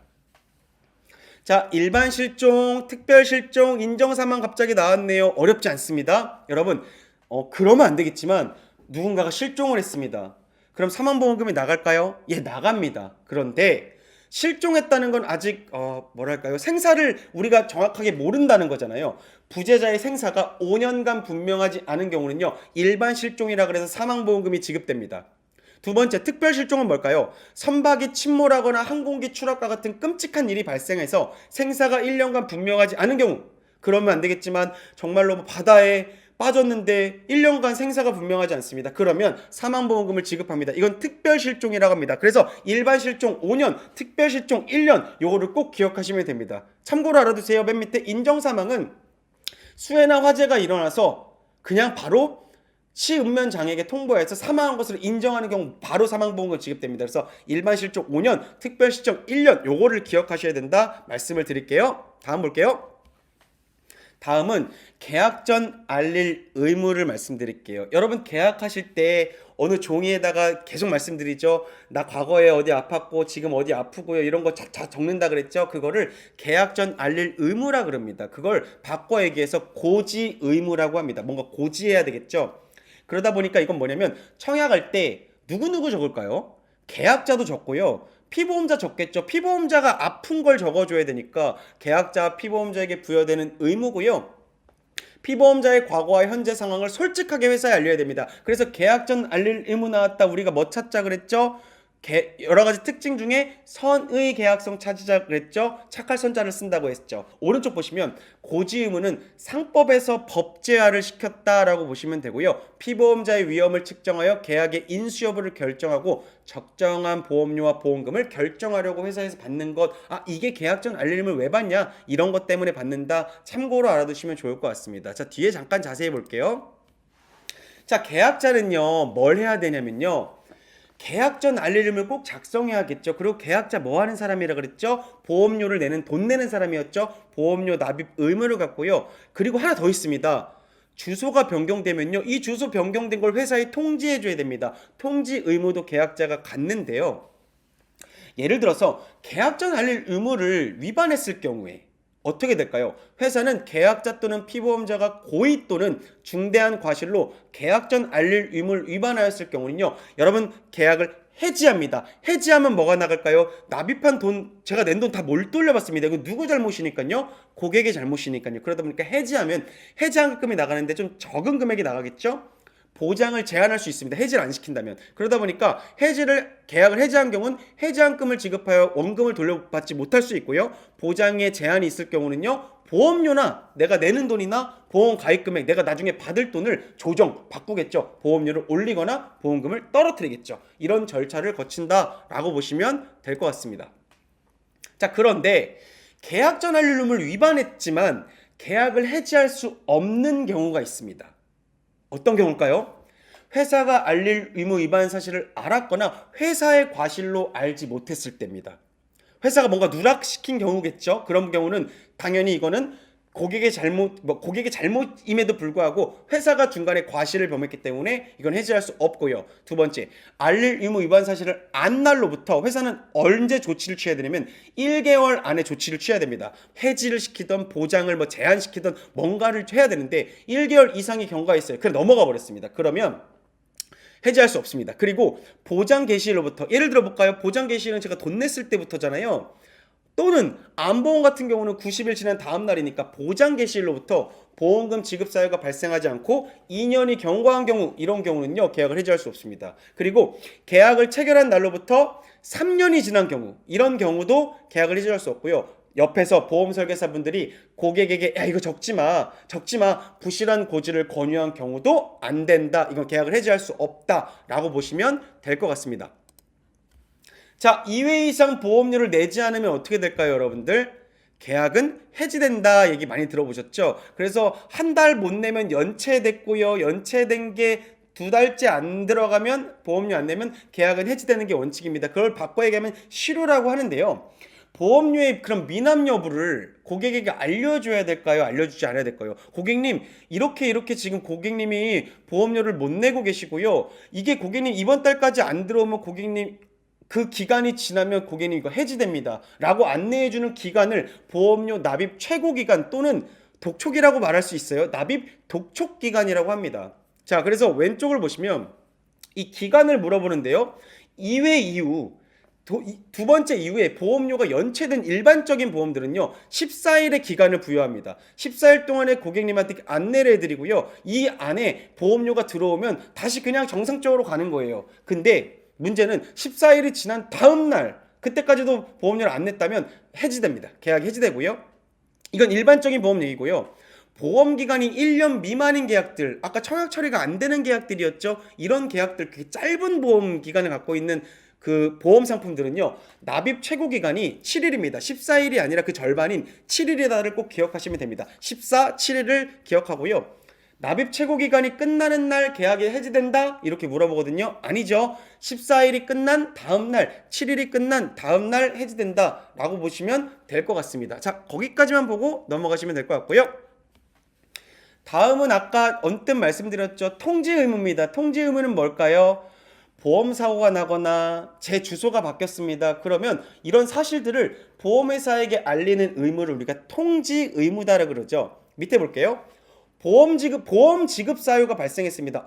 누가 다쳤네요. 피보험자가 다쳤습니다. 그러면 계약자, 피보험자, 수익자는요 누구나 지체 없이요 보험회사에게 누구 사고 났어요. 우리 사고 났으니까 보험금 이렇게 사고 났습니다라고 알려줘야 됩니다. 두 번째, 주소가 바뀌었습니다. 계약자가 회사에 통지해야 되는 의무입니다. 주소가 바뀐 거는, 주소 바뀐 걸 회사는 모르죠. 꼭 알려줘야 됩니다. 그리고 회사에서 지급하는 우편물이 예를 들어서 갔는데 이거를 통지하지 않았어요. 그러면 이건 일정 시간 이후에 도달한 것으로 간주하니까 여러분 꼭 기억하셔야 됩니다. 주소가 바뀌면 보험회사에게 꼭 알려줘야 된다라고 보시면 될 것 같습니다. 다음을 볼까요? 계약도 부활할 수가 있습니다. 자, 연체되고 있어요. 아까 그랬죠. 2회 납입이 끝나면 계약이 해지된다 그랬는데 사실 진짜 해지는 언제가 지나야 되냐면 부활 신청 기간이 지나야지 진짜 해지된 거고요. 그 해지된 해지한급금을 찾아가야지 정말 해지인데요. 연체되고 있다고 보시면 될 것 같아요. 이런 보험료를요 납입하면 종전의 계약이 해지되지 않았던 것으로 다시 돌아가는 부활하는 제도를 계약의 부활이라고 합니다. 근데 조건이 있습니다. 계약이 둘째 달 우리가 보험료 안 내고 뭐 14일이 지난 다음 날 계약이 해지됐어요.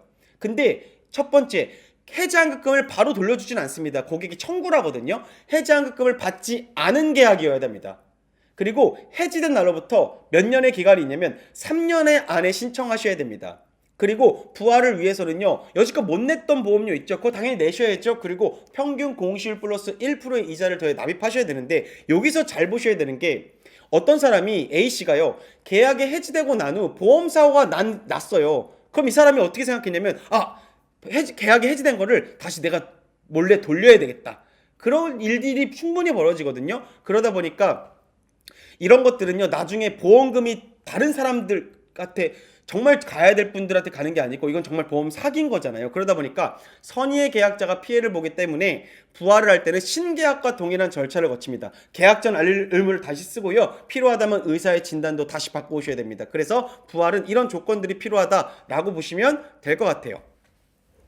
자, 이건 뭘까요? 제가 예를 들어서 잘못된 보험 설계사를 만났어요. 그러다가 잘 유지되고 있는 계약이요 부당하게 소멸됐습니다. 쉽게 얘기해서 잘 유지되고 있는 계약을요 새로운 계약으로 바꿨어요. 근데 아무리 생각해도 원래 계약으로 돌리고 싶습니다. 이걸 뭐라 그러냐면 부당한 계약 전환으로 인한 부활이라고 합니다. 이 부활은요 계약 소멸이 된 날로부터 6개월 이내 청구해야 됩니다. 이거 3년이 아닙니다. 6개월이라는 걸 꼭 기억하시면 돼요. 그러면 6개월 안에 이걸 청구하게 되면요 원래 계약으로 바꿔서 새로 가입한 보험은 없어지고 원래 계약으로 돌아가는 걸 우리가 부당한 계약 전환으로 인한 부활이라 그럽니다. 6개월 기억하고요. 일반적인 부활은 3년이다 기억하시면 돼요. 그리고 노란색 박스 보시면요. 이를 위해서 뭘 작성해야 되냐면 청약서상에 비교 안내 확인서라는 게 있거든요. 그거를 여러분들이 작성하시는 겁니다. 기억할게요. 부당한 계약 전환으로 다시 원래대로 돌리기 위해서는요. 비교 안내 확인서라는 걸 작성한다. 요것까지 알아두시면 아주 좋을 것 같습니다. 자, 다음 볼까요? 다음은 여러분 한번 생각해 볼게요. 제가 여러분들이 보험회사 입장이라면 여러분 계약자를 바꿀 수 있습니다. 중간에 돈 내는 사람 바꿀 수 있고요. 돈 받는 수익자 보험금 받는 수익자 바꿀 수 있을까요? 당연히 바꿀 수 있습니다. 근데 뭔 못 바꿀까요? 피보험자는 못 바꾸겠죠? 피보험자 왜 못 바꿀까요? 말도 더듬네요. 못 바꿀까요? 보험 대상이니까요. 이 사람이 사실 이 보험의 주인이거든요. 그러다 보니까 계약자와 돈 내는 사람과 수익자는 변경을 할 수가 있습니다. 근데 잘 생각해 보시면 회사 입장에서는요 누구에게 돈을 주는 수익자는 그렇게 중요하지 않습니다. 그래서 수익자가 변경할 때는요 별도의 승낙이 필요 없습니다. 회사는 그냥 그렇게 크게 관여를 안 하는데 문제는 계약자는 중요합니다. 이유는 뭐냐면 소득 수준도 중요하기 때문입니다. 이 사람이 계약자가 보험료를 낼 수 있는 능력이 있느냐 없느냐를 판단하기 때문에 이게 계약자가 변경할 때는 회사의 승낙이 필요하고요. 수익자는 그렇게 중요하지 않기 때문에 사실은 누구나 받아도 되는 거기 때문에 승낙이 필요 없다. 요거를 물어보니까 보시면 되고요. 아까도 살짝 말씀드렸는데 수익자를 변경하는 권한은 누구의 권한일까요? 이거 누가 받아야 돼? 그러니까 나중에 보험금 누가 받아야 돼? 지정하는 거죠. 쉽게 얘기해서 이거는 계약자의 권한입니다. 여러분 그것까지 기억하고 넘어가시면 아주 좋을 것 같다 말씀을 드릴게요. 계약자는 어떤 일을 할 수 있냐면 1회 보험료를 납입한 날로부터 1년 이상 지난 유효한 계약에 한해 보험 종목을 바꿀 수 있습니다. 그래서 쉽게 얘기해서 보험을 좀 변경할 수 있는 겁니다. 1년 이상 지난 유효한 계약에 대해서. 그런데 이렇게 보시면 돼요. 여러분 잘 볼까요? 제가 예를 들어서 사망보험 1억짜리를 가입했어요. 그 보험료가 30만 원이었습니다. 근데 제가 지속적으로 30만 원 내는 게 너무 버거웠어요. 그래서 이걸 좀 깎아야 되겠다. 난 이제부터 15만 원만 낼 거야 라고 하면 사망보험금 1억이었으니까 얼마로 그래 산술적으로 봤을 때 얼마로 떨어질까요? 그거는 5천만 원으로 떨어지겠죠. 그걸 우리가 감액이라고 표현합니다. 그래서 가입금액 감액을 1억에서 5천으로 내린다면요. 이 감액된 부분은 해지된 걸로 해서 해지한금을 지급해 줍니다. 그래서 이거는 중도 해지로 인한 계약자와 회사 쌍방의 손해를 방지한다. 계약자 입장에서는 중간에 해지하게 되면 뭐 큰 문제겠죠. 그리고 회사 입장에서도 문제니까 이거 절충하는 걸 감액이라고 한다. 이렇게 줄인다라고 보시면 되고요. 이건 1년 이상 지난 유효한 계약에 한해서 변경할 수 있다. 이렇게 보시면 될 것 같고요. 소멸은요. 쉽게 얘기해서 카드 포인트라고 생각하시면 돼요. 카드 포인트가 일정 기간이 지나면 없어지는 것처럼 보험회사도요. 뭔가를 내가 청구하지 않으면요. 소멸되는 소멸시효가 존재한다는 거죠. 근데 이거 이렇게 나옵니다. 보험금 청구권, 보험료 반환 청구권 쭉쭉쭉쭉 써 있잖아요. 그건 3년이고요. 보험료 청구권은 2년입니다. 그래서 시험 문제는요. 보험료 청구권만 여러분들이 기억하시면 돼요. 보험료 청구권만 2년이고 나머지는 다 3년입니다. 그걸 기억하시면 돼요. 보험료 청구권만 2년, 나머지 3년 이렇게 그냥 암기하시고 넘어갈게요. 보험료 청구권만 2년이다. 꼭 기억할게요. 자, 그러고 나서 계약이 해지되고 철회되는 걸 잠깐 볼까요? 계약자는 연금보험에서 연금이 지급 개시된 상황을 제외하고는 언제든지 해지할 수 있다. 계약을 해지할 수 있는 건 계약자의 고유 권한입니다. 언제든지 해지할 수 있는데 제가 안 된다 그랬던 적 있죠. 종신연금형이 개시가 되고 버린 겁니다. 연금이 개시가 됐는데 이게 종신연금형, 내가 죽을 때까지 연금 탈 거예요 라고 한 경우는 이거는 해지할 수 없다. 유일하게 이걸 제외하고는 다 해지할 수 있습니다. 자, 밑에 뭐 사망을 보험 지급 사유라는 경우 피보험자가 언제든지 서면 동의를 장래를 향하여 철회 가능하다. 쉽게 얘기해서 뭘까요? 피보험자가 제가 사망 아까 2억 있다 그랬죠. 종신보험 가입했는데 제가 언제든지 이 계약을 장래를 향하여 철회할 수 있다. 철회할 수 있다라고 기억하시면 좋을 것 같습니다. 보험 계약 연령이라고 있는데요. 여러분 보험 나이라는 얘기 들어보셨나요? 혹시 어떤 설계사분들이 보험 나이가 바뀌니까 상령일이 바뀌니까 지금 빨리 가입하는 게 더 저렴해 이런 얘기 분명히 해보신 적 있으실 거예요. 그러면 무슨 말이냐? 우리가 알고 있는 만 나이랑 보험 나이는 다르기 때문입니다. 그래서 보험 나이를 계산하는 문제가 가끔 등장합니다. 계산 문제가 몇 개 없는데 여기 등장하는데 첫 번째 피보험자의 실제 만 나이를 기준으로요. 6개월 미만 끝수는 버리고 6개월 이상 끝수는 올리는 게 원칙입니다. 근데 계산해 볼게요. 계산의 기준은 계약일자입니다. 예를 들어 볼까요? 2020년 8월 10일 날 제가 계약을 했어요. 근데 피보험자의 생일, 예를 들어서 피보험자의 생일이 1990년 1월 10일생입니다. 그러면 계약일자에서 피보험자의 생년월일을 빼니까 이 피보험자의 나이, 보험 나이는 몇 살이냐면 30년하고 8월에서 1월을 빼니까 7개월이겠죠. 근데 아까 그랬죠. 6개월 이상 끝수는 올린다고요. 그러면 7개월이니까 1년을 더해서 31세, 1년. 즉, 이 사람의 나이는 31세가 되는 거예요. 그럼 밑을 볼까요? 생년월일이 7월 10일인 경우를 볼까요? 그럼 8월에서 7월을 빼니까 30년하고 1개월이 되겠죠. 근데 6개월 미만 끝수는 버린다 그랬죠. 그래서 30년하고 1개월을 버려주니까 보험 나이는 30세가 됩니다. 이렇게 계산하는 거다. 보험 나이 이렇게 보시면 되고요. 여러분들 문제를 통해서 접하실 거니까 기억할게요. 6개월 미만 끝수는 버리고 6개월 이상 끝수는 올린다. 계약일자를 기준으로 한다 라고 보시면 될 것 같습니다.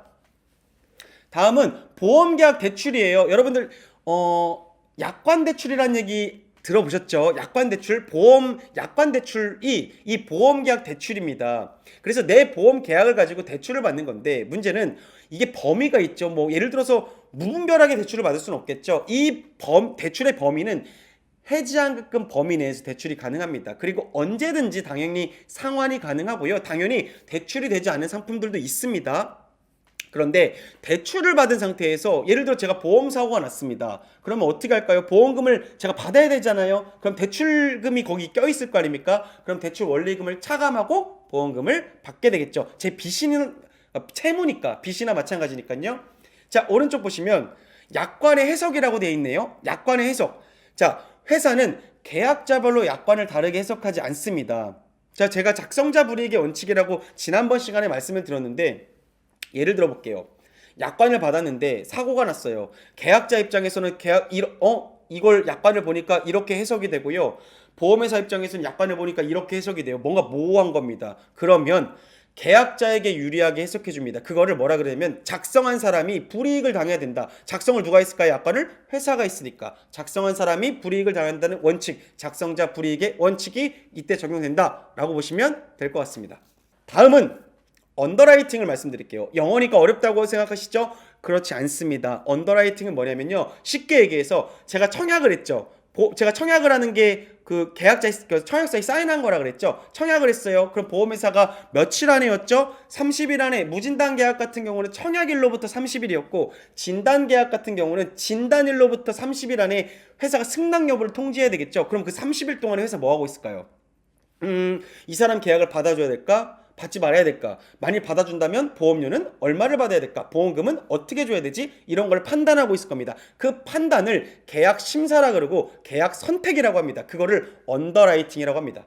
그렇게 보시면 되고요. 그래서 오른쪽 보시면 피보험자의 위험을 선택하는 거죠. 피보험자 위험을 선택하는 거죠, 회사가. 그리고 적절한 위험 집단으로 나눠 놓고요. 이에 맞는 보험료 및 가입 조건, 보험금 한도 등을 결정하는 과정을 언더라이팅 과정이다라고 하면 됩니다. 그래서 이거는 계약이 승낙되기 전에, 계약이 통과되기 전에 이루어지는 단계겠죠. 쉽게 얘기해서 밑에 보시면 인수 여부를 결정하는 단계라고 보시면 되고요. 받아야 할 보험료와 지급 한도를 결정하는 단계로 보험료율, 얼마의 보험료를 부과해야 될까를 적용합니다. 자, 이거 왜 할까요? 계약자 간의 공평성을 유지하고 선의의 계약자를 보호하기 위해 이걸 합니다. 그리고 무엇보다 역선택을 방지하기 위해 합니다. 왜 역선택이 뭘까요? 보험 사기입니다. 여러분, 보험 사기가 일어나면 선의의 계약자들을 보호할 수 없어요. 왜냐면 부당하게 보험금이 청구가 돼서 나가는 거다 보니까 어떻게 할까요? 그걸 누구한테 다시 걷어들이냐면 선의의 계약자들로부터 받겠죠. 왜? 수지상등의 원칙이니까요. 들어온 보험료와 나간 보험금의 합이 같으니까 부당하게 나가면 안 되겠죠. 그러니까 되게 신중하게 판단하는 겁니다. 그리고 당연히 회사 입장에서는 경영의 안정성과 경쟁력을 확보하겠죠. 그래서 이 업무를 진행하는 사람들을 우리가 언더라이터라고 합니다. 그래서 언더라이터들한테는 뭐가 필요하냐면 CKLU, AKLU, FKLU라는 일종의 전문 자격 취득이 필요한데 다 외우지 마세요. CAF만 외우세요. 카프리 한 잔 드시면 될 것 같습니다. 맥주 카프리 외워주세요. CAF 카프리로 외우시고 넘어가도록 하겠습니다. 다음 볼게요. 자, 언더라이팅의 4가지 절차가 있는데요. 언더라이팅은 어떻게 절차로 이루어지냐면 첫 번째, 보험 설계사가 선택하겠죠. 보험 설계사의 선택. 가장 먼저 고객을 누가 만날까요? 보험 설계사들이 만나니까 당연히 우리 계약 전 알림을 작성할 때 다 피보험자의 건강 상태나 직업 등을 잘 써줘야겠죠. 그래서 첫 번째 보험 설계사분들이 선택을 할 거고요. 두 번째, 회사가 의사의 진단이 필요하네요. 이럴 경우는요. 의사의 진단 받고 오세요. 아니면 회사에서 받은 직장 건강검진 저희에게 주세요. 라고 의적 진단을 하겠죠. 세 번째, 이런 것들을 가지고 언더라이터, 아까 그 업무를 수행하시는 분들이 이걸 평가하기 시작합니다. 세 번째, 언더라이터가 선택을 하고요. 네 번째, 전담 직원 계약적부 확인 절차를 거친다. 전담 직원이 계약적부 확인, 실제적으로요. 조사를 나가는 경우들이 있습니다. 계약자를 만나러 가는, 피보험자를 만나러 가는 경우들이 있으니까요. 그 부분을 기억하시면 좋을 것 같습니다. 언더라이팅 4가지 절차가 있고요. 언더라이팅 정보의 원천, 이건 요즘 트렌드처럼 나오는 문제인데요. 언더라이팅 정보의 원천, 아까 말씀드렸죠. 고객이 쓴 계약 전 알릴 의무. 그리고 두 번째, 보험 설계사분들이요. 이거 잘 내가 받은 거다. 계약 전 알릴 의무 잘 받았다라는 모집 보고서가 있거든요. 그런 모집 보고서. 세 번째, 의사가 진단했던 의적 진단 보고서. 그리고 아까 직접 조사 검사하는 계약적부 확인. 그리고 외부 기관에 의한 정보, 외부에 이제 떠돌아다닌다 표현하면 좀 그렇지만 외부에 있는 그런 그 피보험자의 건강 상태에 대한 정보들을 서로 공유하다 보니까 이런 원천 5가지를 가지고 한다라고 보시면 될 것 같습니다. 자, 언더라이팅은 4가지 요소가 있는데요. 그럼 뭘 볼까요? 회사는 첫 번째, 환경적 언더라이팅을 봅니다. 이 피보험자가 직업이 뭐고 운전을 해요, 흡연을 해요, 음주해요, 취미가 뭐예요, 이런 환경적, 이 사람의 환경을 보는 거죠. 환경적 언더라이팅을 하고요. 두 번째, 중요한 건 신체적 언더라이팅을 하겠죠. 연령이 뭐예요? 남자예요, 여자예요? 신체 현재는 어디 아픈 데 있어요? 과거 어디 아팠던 데 있어요? 이런 것들을 물어보는 걸 신체적 언더라이팅이라고 했죠. 도덕적 언더라이팅은 뭘까요? 과거에 보험 사기 경력이 있어요? 이런 것들을 물어보겠죠. 이걸 도덕적 언더라이팅이라고 하죠. 네 번째, 재정적 언더라이팅은 뭐예요? 예를 들어볼까요? 계약자가 소득이 100만 원이에요. 근데 이 사람이 월 1000만 원짜리의 계약을 합니다. 맞는 계약일까요? 아니겠죠. 그러다 보니까 계약자의 소득 수준을 파악하는 걸 우리가 재정적 언더라이팅이라고 합니다. 환경적, 신체적, 도덕적, 재정적 자주 등장하는 문제니까요. 꼭 기억하시고 넘어가시면 될 것 같습니다. 자, 언더라이팅에서 중요한 것도 하나가 있습니다. 자, 무슨 말이냐면 여러분 표준체라는 게 있어요. 표준체는 뭐냐면 보통의 건강 상태를 갖고 있는 사람들을 표준체라고 합니다. 언더라이팅에서는. 그러다 보니까 예를 들어 볼까요? 어떤 피보험자가 보통의 건강 상태를 갖고 있는 표준체보다 위험이 높습니다. 여러분, 위험이 높다라는 거는 건강하다라는 걸까요? 건강하지 않다라는 걸까요? 위험이 높다는 건강하지 않다겠죠. 그래서 이거를 표준 미달, 표준에서 미달한다 그래서 표준 미달체라고 합니다. 그러면 표준 미달체인 경우에는요, 보험회사는 사실 어떻게 할까요? 보험료를 더 받겠죠. 그걸 보험료 할증이라 그러죠. 아니면 이 표준 미달체가 왜 미달체가 된 이유가 있을 거 아닙니까? 예를 들어 위가 너무 아파요. 그럼 위를 보장해서 빼는 거예요. 그걸 부담보라고 합니다. 뭐 위를 빼거나 부담보하거나 아니면 받아야 될 보험금이 1억인데 안 되겠습니다. 8천만 원을 줄일게요. 보험금을 삭감하는 걸 우리가 보험금 삭감을 할 수 있습니다. 그래서 표준 미달체인 경우는 좀 좋은 점이 별로 없는 거죠. 쉽게 얘기해서 그렇게 보시면 되고요. 반대로 우량체는 뭘까요? 표준체보다 건강한 거죠. 건강한 사람들은 오히려 보험료를 어떻게 해줄까요? 깎아주겠죠. 위험이 낮으니까요. 그래서 보험료를 할인해주는 혜택을 제공한다라고 보시면 될 것 같습니다. 다음은 클레임인데요. 언더라이팅 나왔다, 클레임 나왔다, 헛갈리시죠? 언더라이팅은 뭐라 그랬죠? 보험가입 이전에 하는 업무였는데 클레임은 뭘까요? 정상적인 계약을 유지하는 중에 보험사고가 발생해서 보험금 청구부터 지급까지 하는 업무를 클레임이라고 합니다. 그래서 고객이 아까 뭐라 그랬죠? 서류를 제출하고 보험회사는 며칠 안에 보험금을 지급한다 그랬죠? 3일 이내 지급한다 그랬죠? 그래서 고객이 보험금을 쉽게 얘기해서 청구하면 수익자에게 보험금을 지급하는 업무를 클레임이라고 한다. 그리고 하나 더 기억하자 그랬죠? 10일 안에 불가하면 30일 이렇게 뒤에 이제 연기할 수 있다. 이런 것들을 보시면 될 것 같습니다. 자, 클레임 업무 담당자들이 있겠죠. 그럼 이분들은 뭐 하시는 분들일까요? 쉽게 얘기해서 이렇게 여러분들이 알고 계시는 손해사정사분들이라고 생각하시는 게 조금 더 이해하시기가 편할 건데요. 이런 거죠. 클레임 업무 담당하시는 분들은요, 누군가가 보험사고가 나서 청구를 했어요. 그럼 보험사고를 조사하는 역할을 좀 많이 수행합니다. 그래서 충분한 실무 경험을 갖추고 있어야겠죠. 그리고 약관을 정말 잘 알고 있어야겠죠. 약관 및 보험 관련 법 규정을 올바르게 해석할 수 있는 사람이어야 되고요. 그리고 하나 더요, 상당한 수준의 의학 지식을 숙지해야 됩니다. 이건 그냥 보통의 의학 지식 이런 식으로 가끔 바꿔 나오니까요. 상당한 수준의 의학 지식을 숙지해야 된다라고 보시면 될 것 같습니다. 이 클레임 업무도 마찬가지겠죠. 언더라이팅과 동일하게 선의의 가입자를 보호하기 위한 제도다라고 보시고 넘어갈게요. 클레임 업무는 어떤 절차를 거치느냐? 검토 및 준비 단계가 있겠죠. 계약 정보를 확인하겠죠.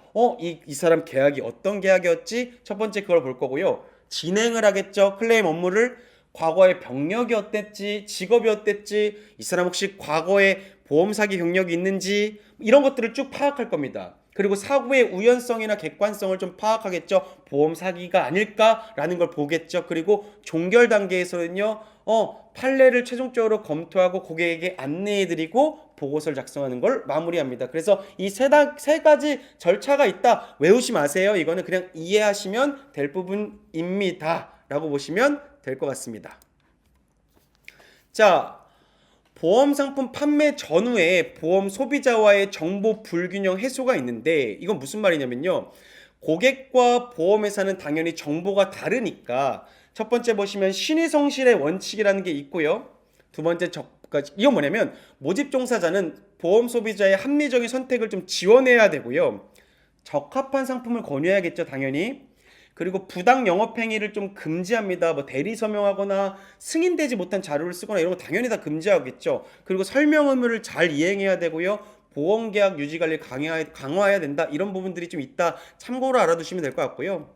여러분, 보험 설계사의 잘못된 행동이 있습니다. 금품 주면 안 됩니다. 대납 안 돼요. 대신 보험료 납입하는 것도 안 되고요. 그리고 하나 더, 일일 수금 안 됩니다. 하루하루 보험료를 조금 받아가지고요, 한 달치를 내는 것도 안 됩니다. 그리고 미승인 보험자로 쓰는 거 당연히 안 되겠죠. 그러다 보니까 오른쪽 보면 계약 체결 유지 단계에서 정보들을 제공하는데요. 계약을 체결할 때는 무슨 정보를 줘야 될까요? 상품 세부 내용을 알 수 있는 상품 설명서를 당연히 줘야 되고요. 계약을 청약하는 단계에서는 당연히 청약서 부본, 계약자가 갖고 있어야 될 청약서와 보험 약관을 줘야겠죠. 그리고 계약을 유지하는 단계에서 어떤 정보들이 제공돼야 되냐면, 고객님, 보험 계약이 이렇게 잘 유지되고 있습니다. 연 1회 이런 내용들을 알려줘야 되고요. 변액보험 계약 같은 경우는요, 분기에 한 번씩 고객님의 수익률이 이러네요, 고객님의 적립금이 이렇습니다라는 걸 분기에 한 번씩 알려줘야 된다. 요거를 좀 차등해서 알아두시면 좋고요. 3번을 보시면 민원 처리 시스템을 구축하고 있다. 자, 근데 문제는 뭐냐면 민원이 있을 거 아닙니까? 민원 소비자의 편의를 위해 다양한 민원 접수 채널을 운영하고 있다. 그래서 여기서 시험 문제는 뭐냐면 다양한을 일원화된으로 바꿉니다. 일원화되는 건 하나라고 보시면 되니까 다양한 민원 접수 채널이 있다라고 보시면 되고, 이 민원 처리 시스템 내용, 민원된 내용들은 누구에게 줘야 될까요? 이건 보험 소비자에게 고지해야 되겠죠? 이걸 보험 설계사에게 알려준다? 이건 아닙니다. 보험 소비자에게 고지한다라고 보시면 될 것 같습니다. 자, 요 정도 보시고요. 내부 신고제도 운영하고 있다라는 거 참고로 알아두시면 좋을 것 같습니다. 자, 그렇게 보고 넘어가도록 할게요. 다음 보시면요. 그럼 보험 설계사는 어떤 자세를 갖고 있어야 될까요? 법규, 윤리 준수 잘해야겠죠. 그리고 보험 리모델링, 보장 분석 서비스 이런 거 잘해줘야 됩니다. 전문성도 있어야 돼요. 자, 그리고 오른쪽 보시면 3대 기본 지키기가 있죠. 그거 뭘까요? 보험 설계사가 무조건 지켜야 될 3가지 의무, 보험 약관 교부 및 중요한 내용을 설명해야 되고요. 청약서 부본이라는 계약자 보관용 청약서를 갖다 줘야 되고요. 그리고 마지막, 자필 서명 안내 및 확인을 반드시 해야 됩니다. 이 3가지는 무조건 지켜야 되고요. 이거 3가지 지키지 못하면 계약을 취소할 수 있다 그랬죠. 고객이 몇 개월이었죠? 3개월 안에 취소시킬 수 있다. 이걸 기억하시면 아주 좋을 것 같습니다. 자, 포인트만 몇 개 볼게요. 영리 목적. 여러분, 제가 보험 설계사인데 여러분들한테 제가 막 상품을 판매하고 싶어요. 영리 목적이죠. 이거는요, 고객에게 문자를 보내거나 안내할 때 고객의 사전 동의가 무조건 필요합니다. 그런데 고객님의 계약이 연체되고 있어요 라는 걸 얘기할 때는요, 이거 영리 목적이 아니죠. 그러다 보니까 이건 별도의 동의 없이 가능합니다. 그런데 보시면 고객이 동의할 경우 주민등록번호 사용이 가능할까요? 여러분, 절대 기억하십시오. 고객이 동의를 해도요, 주민등록번호는 절대 사용할 수 없습니다. 그걸 꼭 기억하시면 되고요. 보험 설계사분들은 보험의 모든 과정에 대부분 관여하겠죠. 그래서 너무 중요한 분들이다 라고 보시면 될 것 같습니다. 자, 다음 보시면 사기를 좀 보도록 할게요. 자, 보험 사기를 좀 볼 건데요. 보험 사기는요, 연성 사기와 경성 사기가 있습니다. 연성 사기는 보험 사고가 났는데 과다하게 보험금을 청구하는 거로 피해자가 없죠. 2차 피해자가 발생하지 않습니다. 그래서 요즘엔 연성사기가 많이 늘고 있어요. 생계형 보험 사기가 증가하고 있죠. 그래서 보험의 나일론 환자들 생각하시면 됩니다. 그렇게 보시면 되고요. 경성사기는요, 보험금 수령을 위해 의도적으로 사고를 조작하는 거면 되게 악질이죠. 무섭죠. 그래서 추가적인 피해자가 발생하겠죠. 그래서요, 보험 범죄는요, 형법상 사기죄에 해당합니다. 이걸 민법상 사기죄는 아니겠죠? 형법이겠죠? 형사 처벌을 받습니다. 그래서 밑에 보시면 최근에는 보험 사기에 대한 사회적 문제로 인해요, 보험 사기 방지 특별법이 제정될 정도로요, 굉장히 사회적인 문제가 되어 있죠. 그래서 시험 문제에서는요, 보험 사기의 법적 근거가 없다 이렇게 내거든요. 아닙니다. 보험 사기 법적 근거는 있습니다. 그러다 보니까 보험 범죄는 10년 이하의 징역 또는 5천만 원 이하의 벌금이 부과되고요. 상습범은 가중처벌됩니다. 그리고 보험 사기는 지속적으로 증가하고 있죠. 엄청 증가하고 있다. 그러면 안 되겠지만 증가하고 있다. 굉장히 가중처벌된다라고 보시면 될 것 같고요. 그러면 보험 범죄는 어떤 유형들이 있을까요? 첫 번째, 사기적인 보험 계약을 체결하는 거죠. 예를 들어 암 진단을 받았습니다. 암 사실을 숨기고 보험 계약 체결하는 거죠. 사기적인 보험 계약 체결. 두 번째는요, 고의로 제가 살인이나 방화, 자해를 한 겁니다. 굉장히 계획적이고 조직적이고 지능적으로 지금 발전하고 있죠. 보험 사고를 고의적으로 유발한 경우죠. 그리고 허위 진단서를 발급한 경우 있겠죠. 이건 보험 사고를 위장하고 허위 신고한 거죠. 이런 경우도 있고요.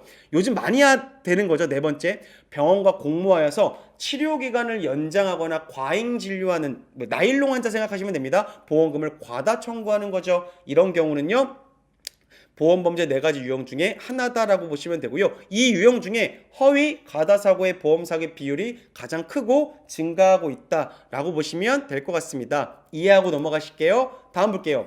보험사기를 분류해 볼까요? 생명보험의 여러분, 보험사기가 사실 더 악질인 게 사실 생명보험일 것 같아요. 왜냐면 사람의 생존과 사망에 관한 거다 보니까 강력범죄와 함께 동반이 되겠죠. 손해보험은 어떨까요? 요즘에는요 CCTV나 블랙박스 등이 있기 때문에 화재나 자동차 사고 이런 것들은요 적발률이 좀 높아지고 있는 지금 상태입니다.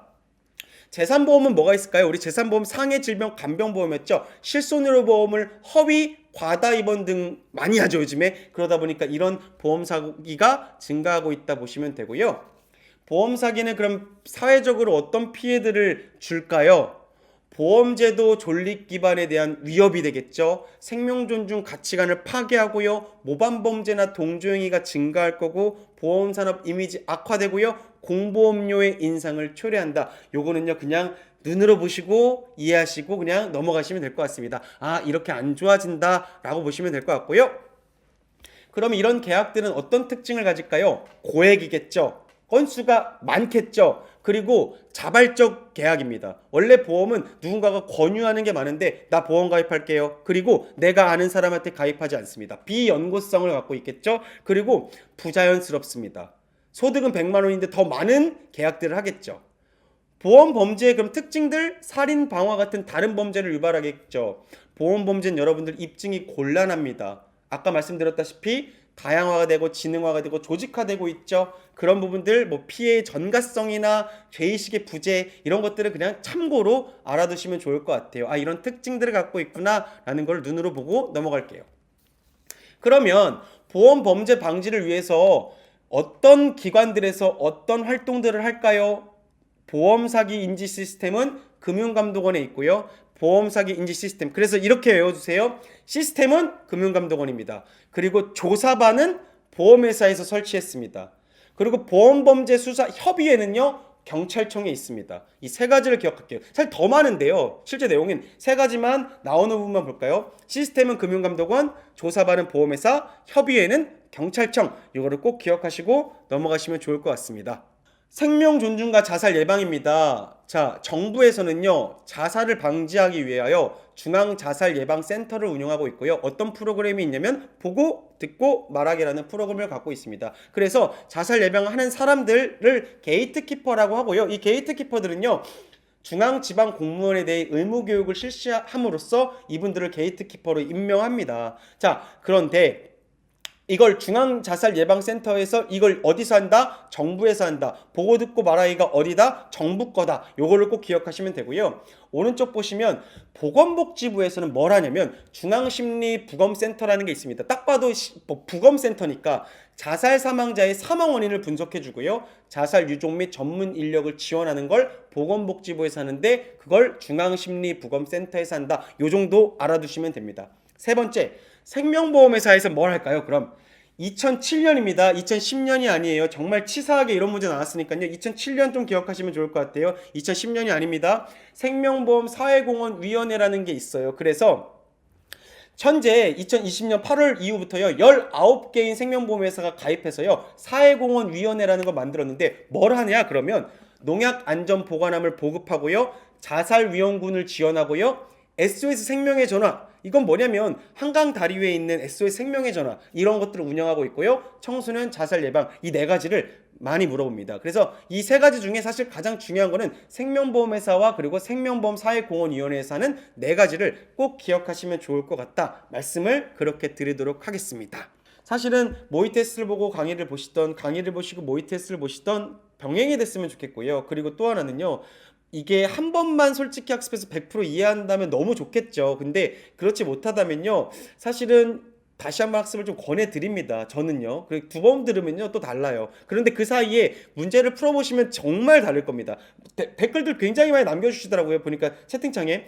이거 듣고 공부하신 분이랑요. 혹은 공부하시고 들으신 분이 이게 양립이 되시면요. 되게 좋아요. 그래서 듣고 시험 보고 다시 들으신다면 정말 귀에 쏙쏙 들어오는 강의가 된다. 감히 말씀드릴게요. 제가 강의하지만 감히 말씀드리겠습니다. 그게 이제 여러분들이 합격하는 방법이니까요. 파트 1 너무너무 학습하시는데 고생하셨고요. 자, 믿으시고 모의 테스트까지 같이 병행하신다면 이 강의의 효과는 극대화된다 라고 다시 한번 말씀을 드리면서 오늘 강의를 마무리하도록 하겠습니다. 늘 편안한 마음 되시고 끝날 때까지 여러분들의 합격을 응원하고 도와드리도록 하겠습니다. 내일 뵙도록 하겠습니다. 안녕.